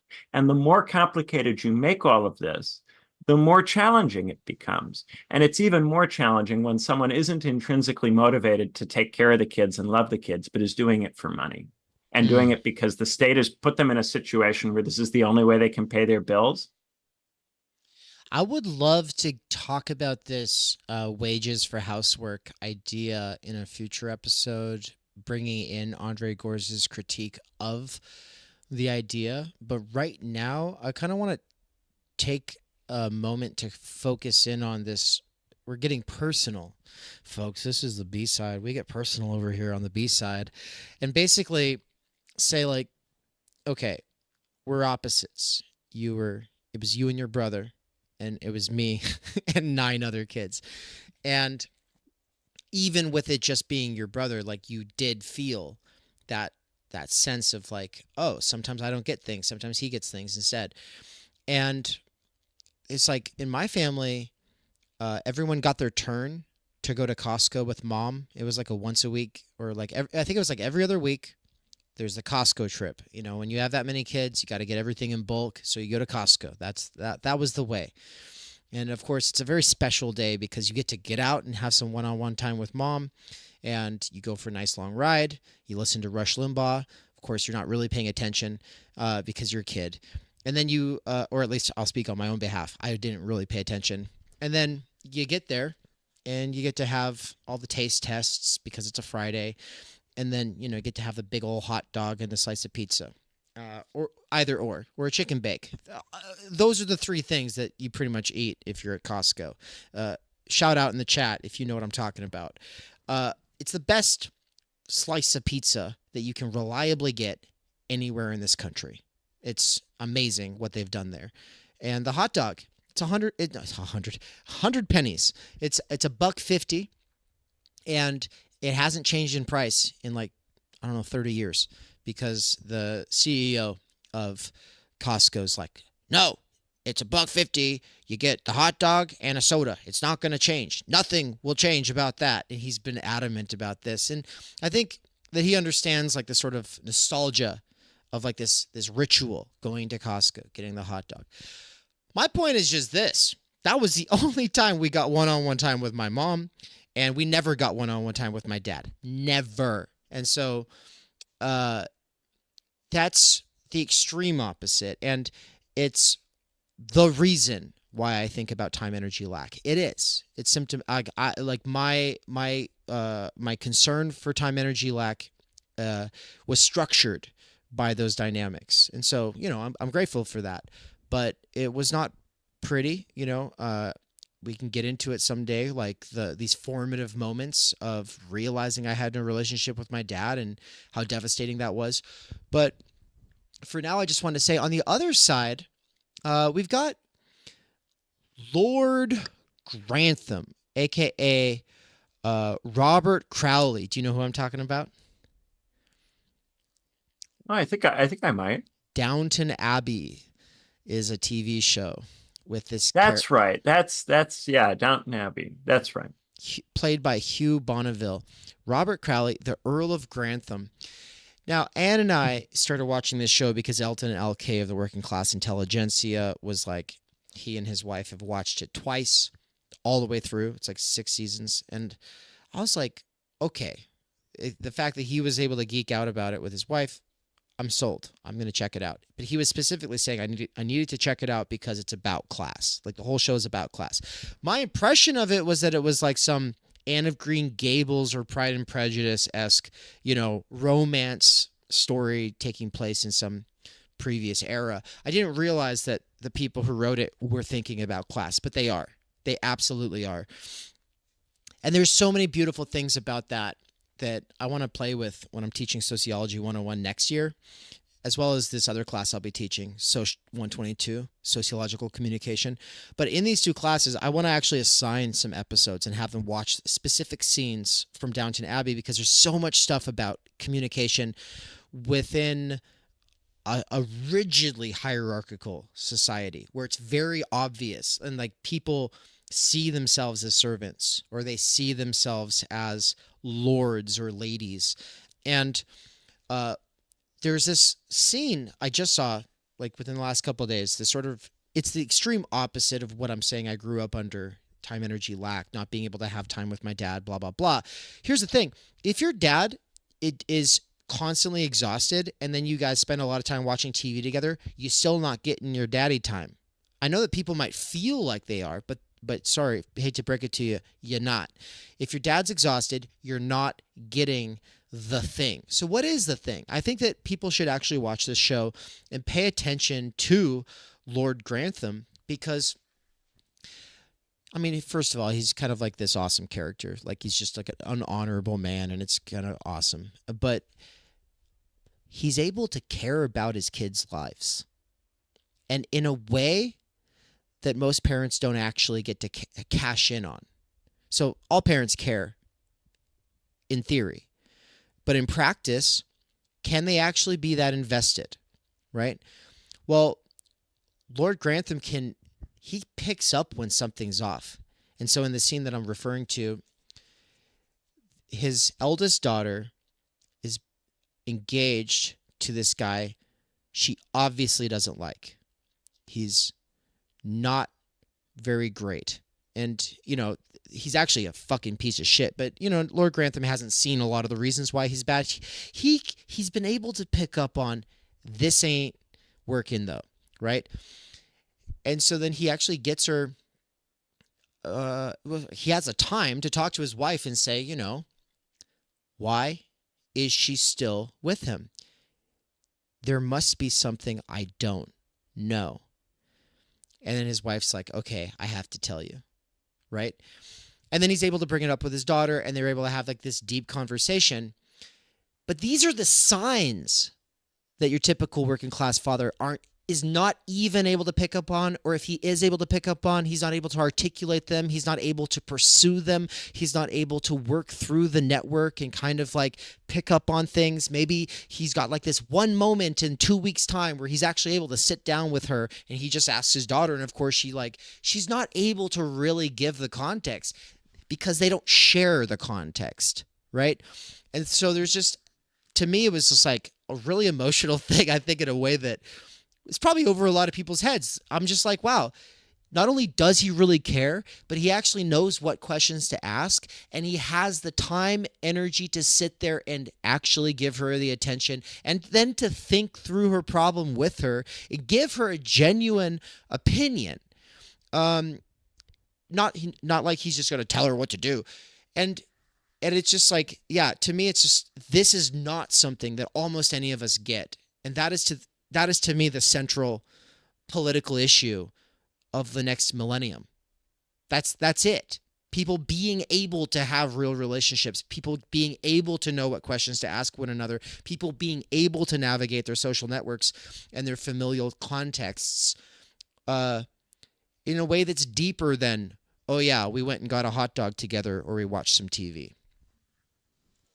Yeah, people really don't have any understanding, I think, in many cases, of what it is that having that kind of old money potentially allows. You have, on the one hand, a kind of left progressive tendency to want to demonize or vilify anybody who's rich and anybody who's a noble or who comes from the aristocracy. In fiction that's written by progressives will just be this horrible, bad, nasty person who's just cruel and has all of these vices. Right? Things that aristocrats, their education was specifically meant to train out of them, will be the only qualities that will be emphasized. The worst examples, the worst cases, the worst stories from history. And then the other side, you have conservatives who also don't really understand what's distinctive about these people. They'll just frame them as having been really traditional, or having a lot of testosterone, or being very masculine, or something. And this also misses what's really going on. This dad, as you're describing him in Downton Abbey, he's not some kind of, really mask, trad man, very uninvolved in the family. No, not at all. And yet at the same time, he's also not this, cruel, nasty, petty fop, as you will often see in progressive fiction. The trouble is that there are very few people anymore who write and craft stories for TV that deal with, what is it that you actually could do if you had these resources? What's an example of a good aristocrat? The reason that the aristocracy was able to exist and to persuade people, in many cases, to go along with it and to support it, it wasn't just that the aristocracy had money. It wasn't just that the aristocracy had violent capacity, although, of course, it had that. It was also that in many cases, aristocrats did behave in a way that made people think, wow, there really might be something here. And that capacity to actually behave in a way that's convincing is part of how you legitimate a system like that. The reason that people write these, this genre in the Middle Ages, the mirrors for princes genre, where you go, oh, you, my lord, are so great because you're so kind to the poor.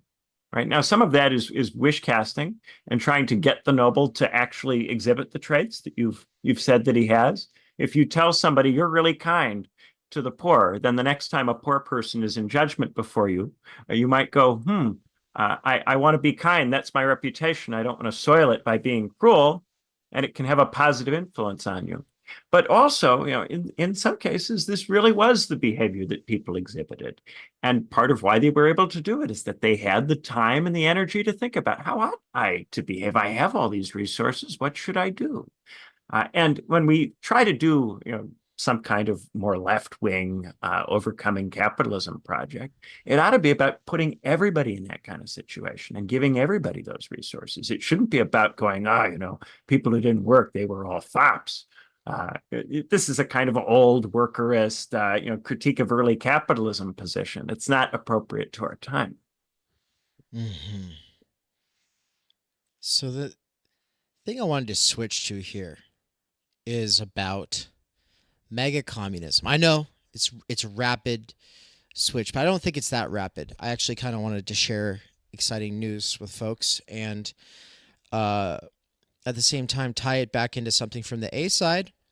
On that A side, we said that this kind of dream that we could have some kind of global societal collapse, right? Before we, that would be the condition for socialism. And I said, no, it's the condition for warlords. It's the next Genghis Khan. Of course, you have thousands of Genghis Khans, petite Genghis Khans before the actual real Khan or Muhammad, kind of comes along. In the chat, I said, that's what Haas wants.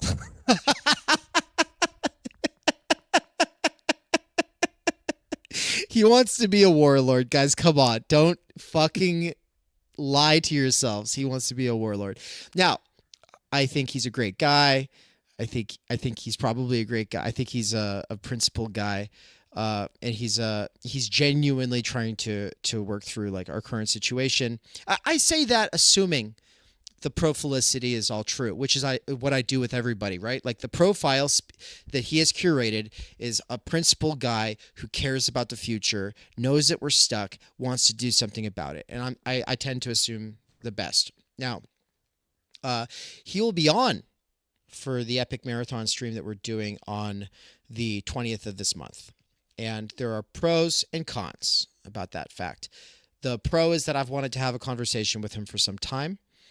I would love to, in the long run, see some contradiction conversations between him and Catrone, or him and Spencer Leonard, or him and Swolitariat, or him and Benjamin Studebaker, maybe. But for now, I'm looking forward to kind of having a conversation with him, introducing him to all of you who don't have a clue who he actually is.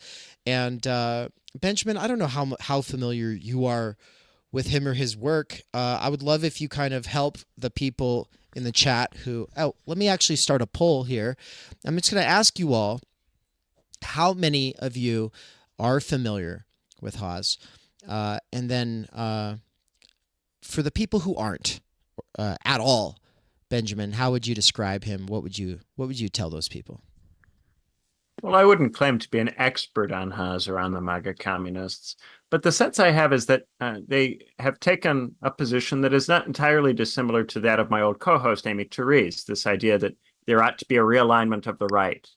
In their case, that there ought to be a realignment of communism, that communism ought to be right-coded or America-coded. And so an attempt to combine communist signifiers with American signifiers. Rather than, so some people take the position like those red Republicans you were talking about, that you shouldn't put any of the communist old state socialist signifiers in at all, or that those should only be esoteric, only for people who are in the organization. The MAGA communists think that that stuff can be out in front and that you can lead with it, but if you put an American flag over it, if you America code it. So they will do a sickle and hammer, but they will try to America wash it. so that it doesn't look like it's an anti-American sign.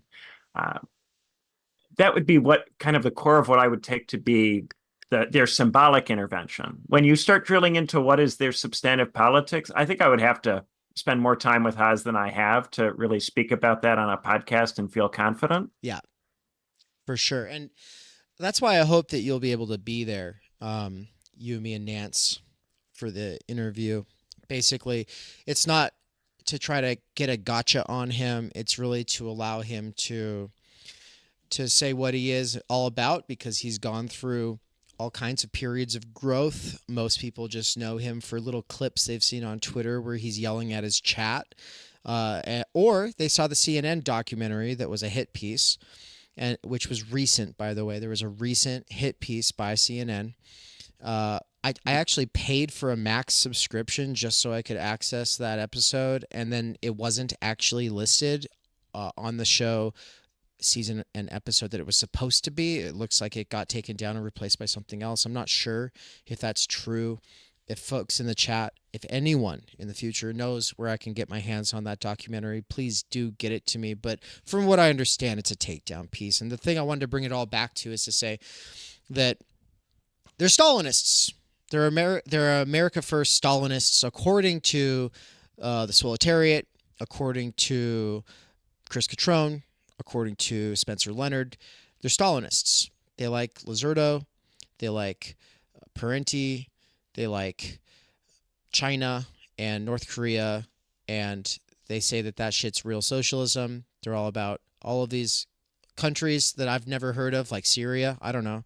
Just kidding. But you know. Yeah, I don't go in for this kind of defending state socialism, 20th century state socialism stuff. I think that the Western Marxist critiques of that, the Adorno critique of that, is, I think, very pertinent and sharp. I absolutely defend the Western Marxists from those who go after them on the grounds of, say, anti-imperialism or what have you. I am not at all interested in a lot of that claptrap. That's the word. They like that word, anti-imperialism. So yeah, I don't like any of that stuff myself. It's America First anti-imperialism, which obviously pisses off, third worldist anti-imperialist types. It obviously pisses off a lot of PSL types, but it also pisses off a lot of mega types. And so, some people have said that their success, mega communism, is taking two extreme niche signifiers that are each very polarizing and putting the two together. And somebody in the chat said that it sounds like Dugin's National Bolshevism. And I just want to say he does take inspiration from Alexander Dugin. He's constantly referring to multi-polarity. And so there you go, Benjamin. Yes. Okay. Yeah. So it's that kind of thing. Well, I'm not into that kind of thing. I'm very much not into the Lacerdo book. I think that is not helpful. Trying to frame Marxism as divided between those two strands is, I think, not the best way to frame it at all. I have all kinds of bones to pick with that. I would also say I have, however, done a panel with one of his friends, Nikki the Hegelian e-girl. Oh, you did something project. With Nikki? Yes, and they call themselves e-girls. I'm not calling her an e-girl. That's what they call themselves. Right. But yes, apparently we did a panel, a platypus panel with her, and she gave a talk about authority. And I thought that talk was a bit interesting because the concept of authority is not often raised in left-wing spaces. And it was on the basis of listening to her talk that I thought, well, maybe it's not just that. Maybe there's something else apart from what I've heard, which is mainly Stalinism, going on perhaps in and among that crowd. And perhaps that's a flattening out of some of what they might have to say. I'm not sure. But if it's just Stalinism with an American flag on it, then of course I don't go in for any of that at all. Nance said, "Oh shit, Benjamin and the e-girls. I prefer ladies." Yeah. I don't know. This is a B-side. It's not going to be public forever. Should I say something about Nikki? She got involved with Theory Underground in the early days, and then quickly, oh, did she? What was that about? Oh, she took she got a scholarship, and then she took the For They Know Not What They Do class when Mikey was teaching it. She went to the first 2 or 3 sessions and then fluttered off to do other things. And I Yeah, I mean, I don't hate her. I don't got no problems with her. And so, but with that said, there's a lot of hype around the Hegelian e-girls because they had a party.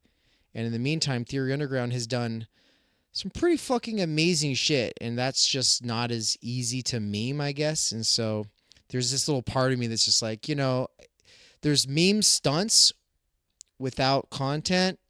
And then there's like doing the actual thing that we need to do right now.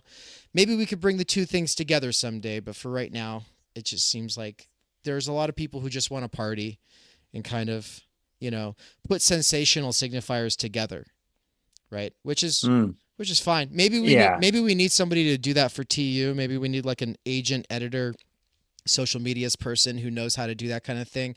But we also don't want to chase growth in that way, right? Like that's the thing is like for their little party that was in Toronto or New York City, I forget which, their party, which had, a lot of influencers at it or whatever, it was promoted by like sending out press releases to all these different outlets ahead of time.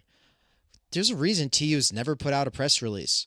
Well, that is not a priority right now, and it won't be a priority for some time. And I want to kind of segue that back into this thing about, and there's several things that this lines us up to talk about, but Joe Rogan, right? So somebody was saying that Cleo on Substack was restacking my piece about why I'm not a Marxist, and she was saying this needs to go out to as many people as possible, how to do that.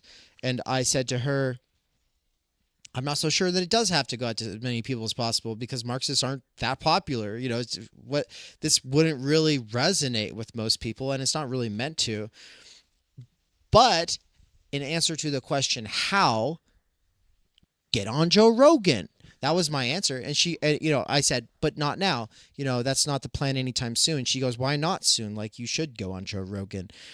And I said, you should read the introduction to my first book, Waypoint, where I actually get into my plan. And I have a 5-year plan there in place. And I don't know how many years into the 5-year plan we currently are. But Theory Underground is part of the 5-year plan, which is a plan, my own education regimen, and transforming myself to become the kind of person who would be capable, much less deserving, of writing a book to the kinds of people who I think need it, which are the parents of my ultimate audience, which will be 25 and 30 years. That's the sort of long-term thinking I'm doing. And to say I'm not ready to go on Joe Rogan means I'm not through with my 5-year plan, in my own self-transformation that is about preparing myself to go on those kinds of shows and actually talk about things. So, yeah. Yeah, and I think some people are looking at a commercial strategy that's maybe a high growth strategy, but in terms of the politics or the possibilities it creates, much more limited. You could move heaven and earth to try to get on Joe Rogan, and perhaps you could do it, but the cost of it would be enormous in terms of what you'd be able to do in the long term, I think. If Benjamin Burgess is able to get on there, I imagine I could get on there. I don't think it's going to be that hard, right? I mean, I think there's been a cost in his case to getting on there in the time scale that he sought to get on there on. What do you mean by that? Well, I think that we're on a show, and I should be it's the B-side. I do think that he has very aggressively promoted his work over the course of his career. Very, very, very aggressively, to the point where he's achieved a level of recognition that stifles his growth and development. I see. Yeah. And that's not the priority here. And I know people are like, oh, what are you talking about? TU's it pumps out so much content. It's like, that's just from the M-Stews. That's all they're talking about. They're just talking about the interviews from the M-Stews. In reality, the real stuff going on, the bread and butter at TU it's all on this back end. We barely put any of that stuff out. And I'm going to bring Burgess on to talk to him about Joe Rogan because people are saying he shouldn't have gone on Joe Rogan. And I just wanted to say, now this is the other segue. I said I lined us up for several with this. Joe Rogan's in the news right now. And this is sort of our segue back into talking about the Harris versus Trump rallies and their different approaches and sort of like the kinds of vibes they go for, the context they go for. And I just wanted to say the condescending, elitist, and diva way that Harris is talking about Joe Rogan and putting conditions on him, saying that he would have to travel to her and that it couldn't be over an hour, pissed me off so much. I'm not pissed off about Harris until that. Like, I expect these sort of Democrat people just to be Democrat people. You know what I mean? But this kind of like, oh, he would have to come to me and it wouldn't be more than an hour. When Trump went and talked for 3 hours straight and was charismatic the whole way through, are you fucking kidding me? I think at this point they don't want to win. Like, and I already thought that about lots of Democrats. I already thought plenty of Democrats don't want to win. They love the resistance. They love the money that comes pouring in from the resistance. But even if they don't have a financial investment in seeing Trump win, their adrenaline, their jouissance, their libidinal economy is addicted to Trump being in the crosshairs, because it makes it really easy for them to be, in their minds, it makes it easy for them to be the lesser evil. I don't think it makes it easy for them to be the lesser evil at all. In fact, I am convinced at this point that they are the evil, but that's another conversation we can get into later. But yeah, man, I wasn't pissed. I wasn't pissed with Harris until I heard that one. I was just like, are you fucking kidding me? Like, now I'm convinced she doesn't want to win. What do you think of that? Well, there are old stories about Harris that go back to the 2020 primary that suggest that she is difficult and is full of herself. There's that piece that came out, I think a newspaper called The Union or something. Yeah, you shared a that guy who's the father of an intern. Yes, I shared this with you, but to tell the listeners about it, you know, a guy who was the father of an intern said that his son worked for Feinstein and Harris one summer, loved working for Dianne Feinstein, but had a terrible time working for Harris because she swears at everybody. She won't make eye contact with or speak to people that she considers to be beneath her. She demands that people say good morning, General, when they come in. This is something that came out during the Democratic primary, and it came from a family that is a Democratic Party supporting family. It's not a right-wing hit piece. Occasionally, Trump references it, so now people assume it must be fake because it comes from the mouth of Trump, but it's a story that came out in the Democratic primary from someone who was otherwise sympathetic to the Democratic Party. And so this really, I think, kind of sets the tone for it. I mean, at the rally that I went to both rallies. I went to a Trump rally, I went to a Harris rally, took my friend from the UK to both to see what's going on. The Harris rally was at a much smaller venue, and Harris didn't have any kind of problem with having people wait 3 or 4 hours and not get into the venue, which is what happened for, I think, roughly half the people there, waiting 3 or 4 hours and then not getting into the venue. And what they really wanted was to have the line look really impressive for media. So they strung the line out all throughout the campus and had the line be very, very skinny so that it would be as long as possible and look like a really, really tremendous number of people. And then they didn't supply it. You know, there was one food truck, but of course, to get to it, you had to give up your place in line or have somebody hold your spot in line for you.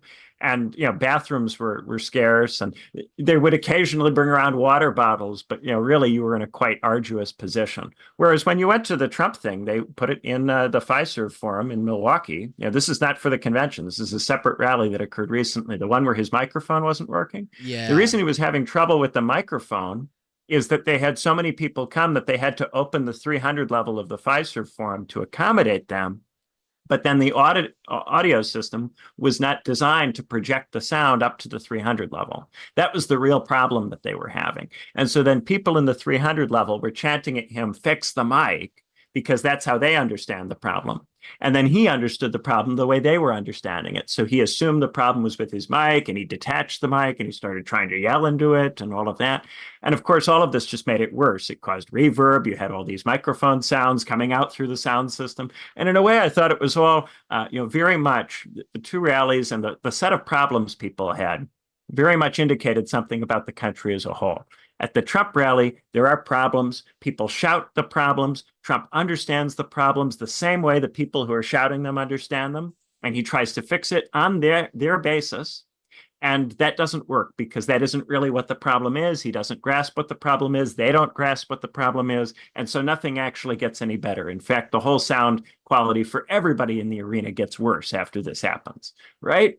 In the Harris situation, problems are not taken seriously. And the arduous situation that everybody's put in line is camera fodder for the journalists so that it looks like the rally was really popular. And in point of fact, only 6,000 people get into the field house where the actual rally takes place, whereas the Fiserv Forum has a capacity of 18,000. And I think not the whole 300 level, but a significant part of the 300 level was full. So very likely they had something like 12, 13, or 14,000 people in the building, more than double the number of people in the building. But if you're covering it as media, Fiserv, Fiserv, Fiserv Forum. I thought you meant Pfizer, like the jab company. Okay. No, Fiserv. Me with my northern cities vowel shift, Chicago-y accent. It can be hard sometimes. I'm sorry. I'm proud that TUCon had just as many food trucks as the Democratic Harris rally. That's awesome. We had one, which made sense in our case. So yeah. We did not have 6,000 people though. Yeah. The funny thing is, as you're walking through the campus in the line, you go past the football stadium, which of course has the capacity to hold everybody, but is not in use. Presumably because it has an open top, and maybe that would be a security problem or it would be a weather hazard. But in any event, they chose not to use the football stadium, which had the capacity to hold the people there, and to instead put the thing in a 6,000, tiny little field house for a little college basketball team. Not at all what you really need for an event like that occurring at this stage in the campaign. So here's the part. And this is a B-side, so I'll just say it, guys. Fuck. I hope that the person who's sending me these emails doesn't see me say this, but I told you all on the B-side, I would say who I want to lose the most. Here it is, guys. I want Kamala to lose the most. And here's why. I know Chris Catrone just wrote this amazing article for Sublation about how he wants Kamala to win so that people will lay off of white men for a while because, it'd be nice if they were going after her. First of all, that's not going to happen. Her entire career in the Democratic sort of imaginary is sort of blaming the white man and acting like she's fucking, I don't know, made of something special. Because she's not one. And of course, that is her sort of ability to do this magical wand, wave away any sort of substance. But the real reason I want her to lose has nothing to do with identity politics. It has nothing to do with that. There's just this part of me that's more personally got a vendetta against the Democratic Party because of, first of all, what it did to Bernie, which to me is just a metonym for a much bigger thing, which was the beginning of some kind of working class consciousness. And of course, I think it getting off on a left foot may have been the problem in the first place. No. Oh, someone's seeing this and they're not supposed to see it. But anyway, let me just say this. The Democratic Party hasn't learned its lesson. The lesson that you can't constantly be elitist and choose unlovable candidates. That's the point. You can't, and I don't just mean unlovable. Like, Biden's not just unlovable. I mean, there is actually something kind of endearing about him if you remove a whole bunch of stuff that and just kind of look at him, and you don't look at the pictures of the way he puts his hands on little kids or what.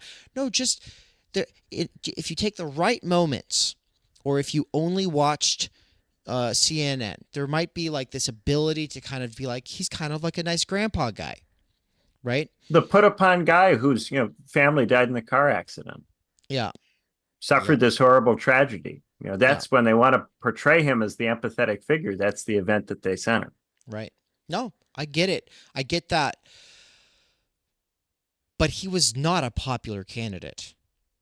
When they folded all of the people who were running against Bernie into Biden, and Obama made all those phone calls, and Super Tuesday happened, this was some trickery, all right? And it was all to get someone who was not popular one step ahead. And it took all of that to actually achieve that. And then he was able to get South Carolina, and, the rest is history.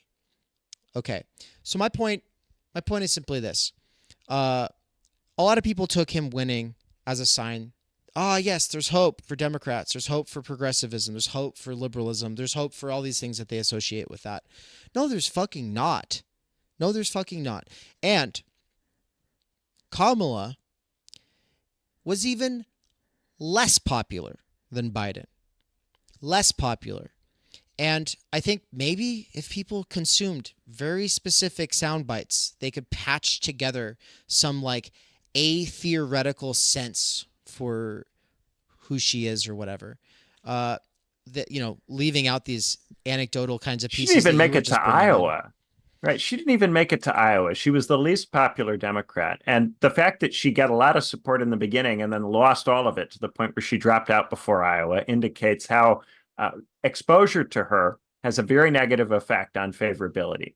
And that's why for so much of the campaign, a major faction within her campaign has been arguing that she should not make public appearances and should hide under a rock. The more people listen to her talk, the less they tend to like her. Social scientifically, I'm not arguing about whether that should be the case, but social scientifically, that is the way it tends to go. Before we finish up, because we have to finish soon, I want to say a couple of things about what you just said. One is that Catrone is being tongue-in-cheek because he says at the end of that piece that it's not true. It's not true that if Kamala wins that he'll get a break. That's the lie he wishes he could believe, but knows isn't true.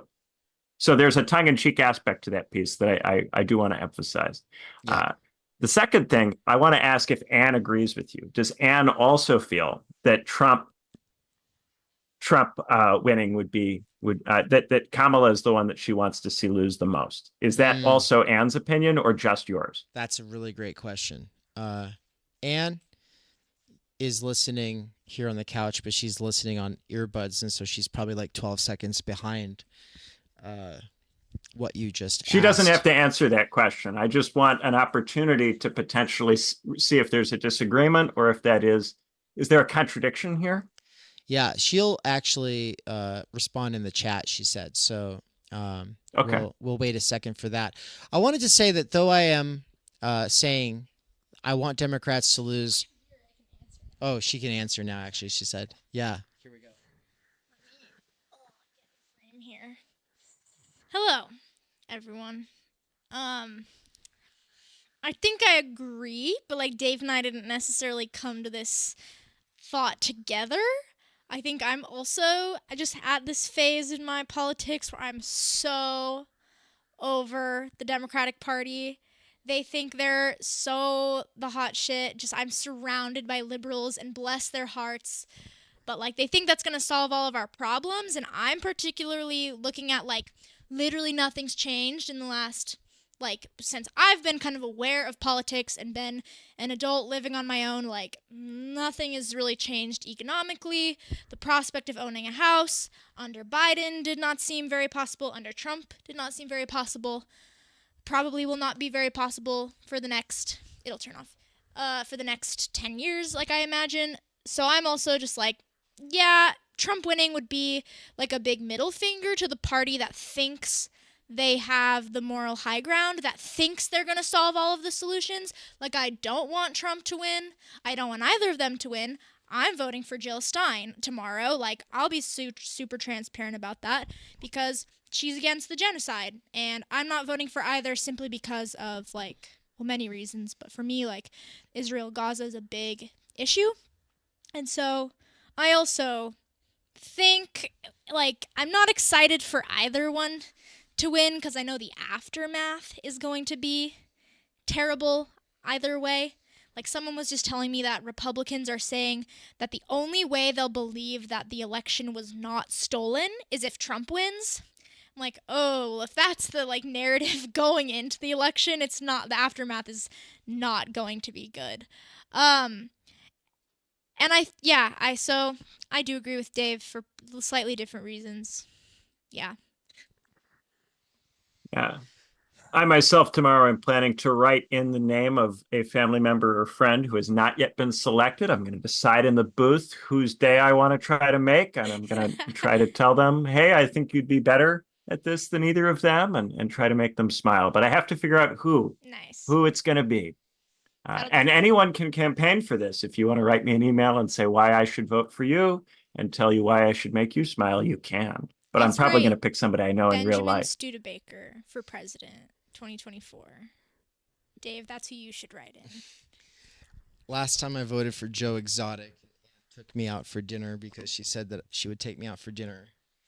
Well, it was kind of like a dare, and she because I said I would vote for Joe Exotic. That's Tiger King, by the way.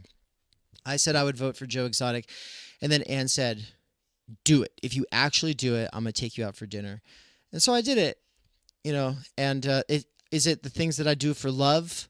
Is it the things that I do for the lulz? Or is it the things that I do for dinner? All three in this case. That's why I voted for Joe Exotic. But I wanted to, I don't want to close on this point because I can't just leave on saying that I want to see Democrats realize that their wildly unpopular approaches don't work. Which, I mean, I feel like that was really solidified by putting these weird terms on Joe Rogan. It's like, I'm sorry, he has a bigger reach than all mainstream news outlets combined. And it is predominantly working class, and it's made up of, and there's this stupid progressive lie that they're all like right-wingers. It's a stupid progressive lie. And anybody who believes that is showing that they're a fucking nonce. I don't know. I'm sorry. If you think that, you've not paid attention. I'm sorry that you haven't listened to the most popular person of the last 2 decades. But the fact is he's his brand is being an open-minded person who's willing to listen to everybody. And he's had on a lot of liberals, leftists, and progressives. I would say a disproportionate number considering the fact that so few deserve a platform. But no, he's had some amazing people on his platform, including, obviously, back in the day, Bernie was the only presidential candidate that got to come on his platform for a while there. And so this like axe they have to grind against him just because he appeals to a predominantly male audience is absolutely insane, considering the fact that it's not just men in his audience. Okay. It's somewhat mask coded. So what? So are a lot of things. That doesn't mean that you don't reach out and speak to people. And the fact that Democrats think they can dispense with that platform and not engage, it just reminds me of Emma Vogland, right? Oh, we don't need Bernie. Or sorry, no.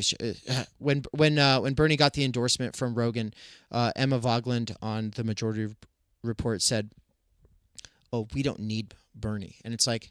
So she keeps saying Bernie instead of Rogan, but no, we don't need Rogan is what she said. Yeah, and it just triggered me back then, and so I feel like re-triggered by the fact it's like we see. I'm even putting myself into this grouping. You're saying that they haven't learned from that, right? It's just I can't even handle it. But the part I wanted many of these politicians actively have a desire to limit the size of their coalitions. They don't have to do stuff for people they don't respect and don't want to help. They don't want votes from people who might then be able to leverage the fact that they're a supporter to extract things they don't want to give. Parties want to win with their voters, with the voters who want to do the things that they want to do. They don't want to win with voters who want to do other things. And that's why for the Democrats, there are certain kinds of voters you're not supposed to go after, because if you build a base that's based on those supporters, they're going to want stuff that the Democrats don't want to be in position to have to give. And the Democrats, for that reason, deliberately and purposefully alienate certain kinds of people. And they do that intentionally to prevent themselves from winning with voters who are going to want things from them that they don't want to provide. This is very critical. Parties deliberately avoid being penetrated by people who have very different views, very different positions and interests from the positions, views, interests that that party wants to stand for. They make a point to try to keep those people out. They are not interested in winning as many votes as possible or as many seats as possible. They want to win on their terms. And I think that is a major part of what's going on there. And also, before we wrap up, I just want to say, I absolutely think that a person who's running for office should go on Rogan and talk about that. The only reason I suggested that maybe anybody should wait about that is if you're an intellectual, you're a writer, and you get incredibly famous as a consequence of going on Joe Rogan, that's going to define who you are and limit who you can be to a significant degree. So when you go on a show like that, you want to be fully formed. If you're not fully formed, you're going to feel after you've done a show like that you've reached the pinnacle in terms of social recognition. You're not going to feel a need to develop. And if you do try to develop, people are going to keep pigeonholing you based on that appearance because it will drown out everything else that you subsequently do that's on any kind of lesser platform. So you'll be very much defined by that. And that would be the only reason to not go on Rogan or to not try to go on Rogan at an early stage of your career. It would not be because there's anything wrong with going on Rogan. If anything, it would be that going on Rogan is too good for you at that point, that you're not yet ready for it. And that was the point that you were making. And I want to make sure that it's clear that I agree with you about that. So my futzing about Burgess was not a point about Burgess ideologically. It was a point about Burgess becoming something in particular because he was too successful at marketing at too early a point, similar to Ben Shapiro. Well, and I would just say that with Shapiro and Burgess, they have the solution more or less figured out. They more or less know what they think needs to be done. And when you more or less think you know what needs to be done, there is no more point to theory. The rest of it is just apologetics and rhetoric to sort of get through your plan. But I would be remiss to close this out on merely a dunking on Kamala note. I do want to say something negative about Trump and allow you to say a final thought on that as well. And I especially like this article that just came out yesterday by Michael Tracy. You can find it on Substack. I will share it in the chat right now. I'm not going to share it on the screen, though. You can just listen to me read off the part that I'm about to read here. But the title of it's why he won't vote for Donald Trump or Kamala Harris. The short version is he focuses on foreign policy, and there is no substantial difference between the two, even though, and to Trump's, to at least the benefit of some Trump supporters, he has been trying to, set himself up as like the anti-war guy. But that's wrong. It's wrong. And that's what Tracy's so good at pointing out here. And so I'll go ahead and read off a couple parts here and close. Specifically, if you can, the part about Ukraine. I think Ukraine is the most interesting issue there. Right. He says, however, there's still some relevant data we might evaluate. Trump was the first president to arm Ukraine and continues to brag about it to this day. He abrogated the INF treaty with Russia, accelerating the breakdown of the mutual arms control paradigm. He also expanded NATO twice, including expanding NATO infrastructure into Ukraine itself. If you read Putin's speeches on the eve of the Ukraine invasion, many of the U.S. policy grievances he cites occurred under the Trump administration. Trump has recently confirmed that one of the tactics he supposedly employed to prevent a Russian invasion of Ukraine was to threaten Putin personally with bombing Moscow, including Putin's own private residence. After the February 2022 invasion, Trump joined the chorus of Republicans calling for the Biden administration to more aggressively furnish Ukraine with weaponry and said what he'd do is send U.S. nuclear submarines off the coast of Russia to intimidate Putin into capitulation. Of course, all of this is largely unknown to the general public and the mainstream media, which they resolutely tethered to the interminable narrative that Trump is an illicit colluder with Putin. Just like when it was widely claimed that Republicans would take control of the House in 2022 and instantly cut off aid to Ukraine, only for MAGA Mike Johnson, Trump's nickname, to preside over the disbursement of the largest ever Ukraine aid package. Alternative or right-wing media performing their dutiful role of GOP cheerleaders also don't really acknowledge any of this. And then here we go. This is the Middle East portion. As for the war in the Middle East, Trump has earned the distinction of running on the most fanatically pro-Israel platform of any major party candidate ever. This is virtually beyond dispute. His central critique of the Biden-Harris administration is that they've been insufficiently aggressive in supporting Israel, despite the Biden-Harris administration providing more unfettered armaments to Israel than any U.S. administration ever. He has now taken to proposing that Israel bomb Iran's nuclear facilities and had a phone call with Benjamin Netanyahu congratulating him on invading Lebanon. This all while RFK Jr. runs around declaring Trump the candidate who will make peace in the world and dismantle the warfare state. Again, I have seldom seen such ludicrous propaganda, and no one in the media is really interested in refuting it, particularly right-wing media, which has a tremendous commercial reliance on bolstering Trump. And then he goes into all this stuff about RFK, but also Tulsi Gabbard, and he quotes all of this critique from Tulsi Gabbard against Trump. There's an amazing litany of charges from Gabbard against Trump for war crimes and all this stuff. And now, of course, she's right on board with RFK. And so, I mean, yeah, guys, I didn't want to just leave on this. Like, yeah, no, I want Democrats to realize this, like hating working class people and just being elitist PMC sort of virtue hoarders. It doesn't pay off. I don't want to live in a world where that continues to pay off. But at the same time, there should be no reason to be hoping Trump wins. There should be no reason to feel hope at all. And anyone who is trying to make you feel that, bringing it back to Benjamin, it's copeology. They're functionaries of the hope industry. And the same goes for fear. Both hope and fear are unfounded here. And Trump is neither going to solve all of these problems, nor is he going to establish himself as an authoritarian dictator. The election just matters much less than everybody pretends. And that's why I'm just going to write in the name of a family member or a friend, because I don't think it makes a difference one way or the other, really. And I think that the way that Dave feels is a perfectly valid and legitimate way to feel about it. I really think it does come down to what I said out at the outset about the two rallies. You've got on the one hand somebody who says you don't have any problems, shut up and vote for me.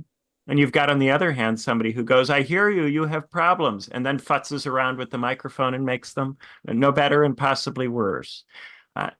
That's really a choice between someone who will allow your problems to get worse and someone who will futz around in a way which will be unhelpful and potentially counterproductive. It's not a significant choice.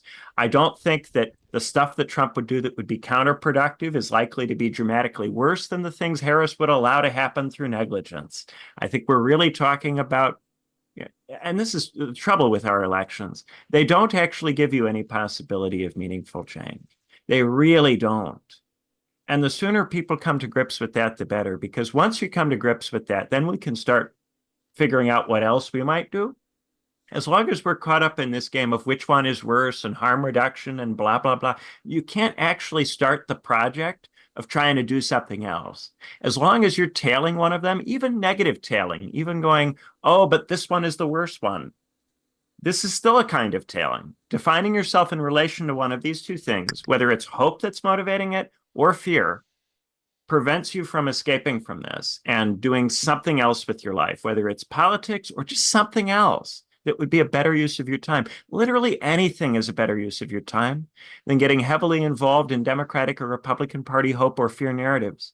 Anything's a better use. Take your mom for a walk.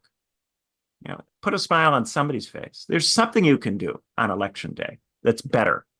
Honestly, I'm only going to vote because there are people in my family who want to do that with me and think it's fun. If they wanted to do something else tomorrow, and I could put a smile on their face by doing something else instead of voting, I'd do that. But I happen to have people in my family who are fans, and they want the experience of voting with me, and they want to talk about it with me, and for them, it's fun. So I'll give them that. But that's the only reason I'm doing it. Just for that reason, and no other reason. Damn. All right, everybody. Thank you so much for tuning in. On that note, I hope you all have a wonderful time tomorrow voting. If you have family and friends with whom it would be fun to do so. Otherwise, do anything else and have a great one. Take care.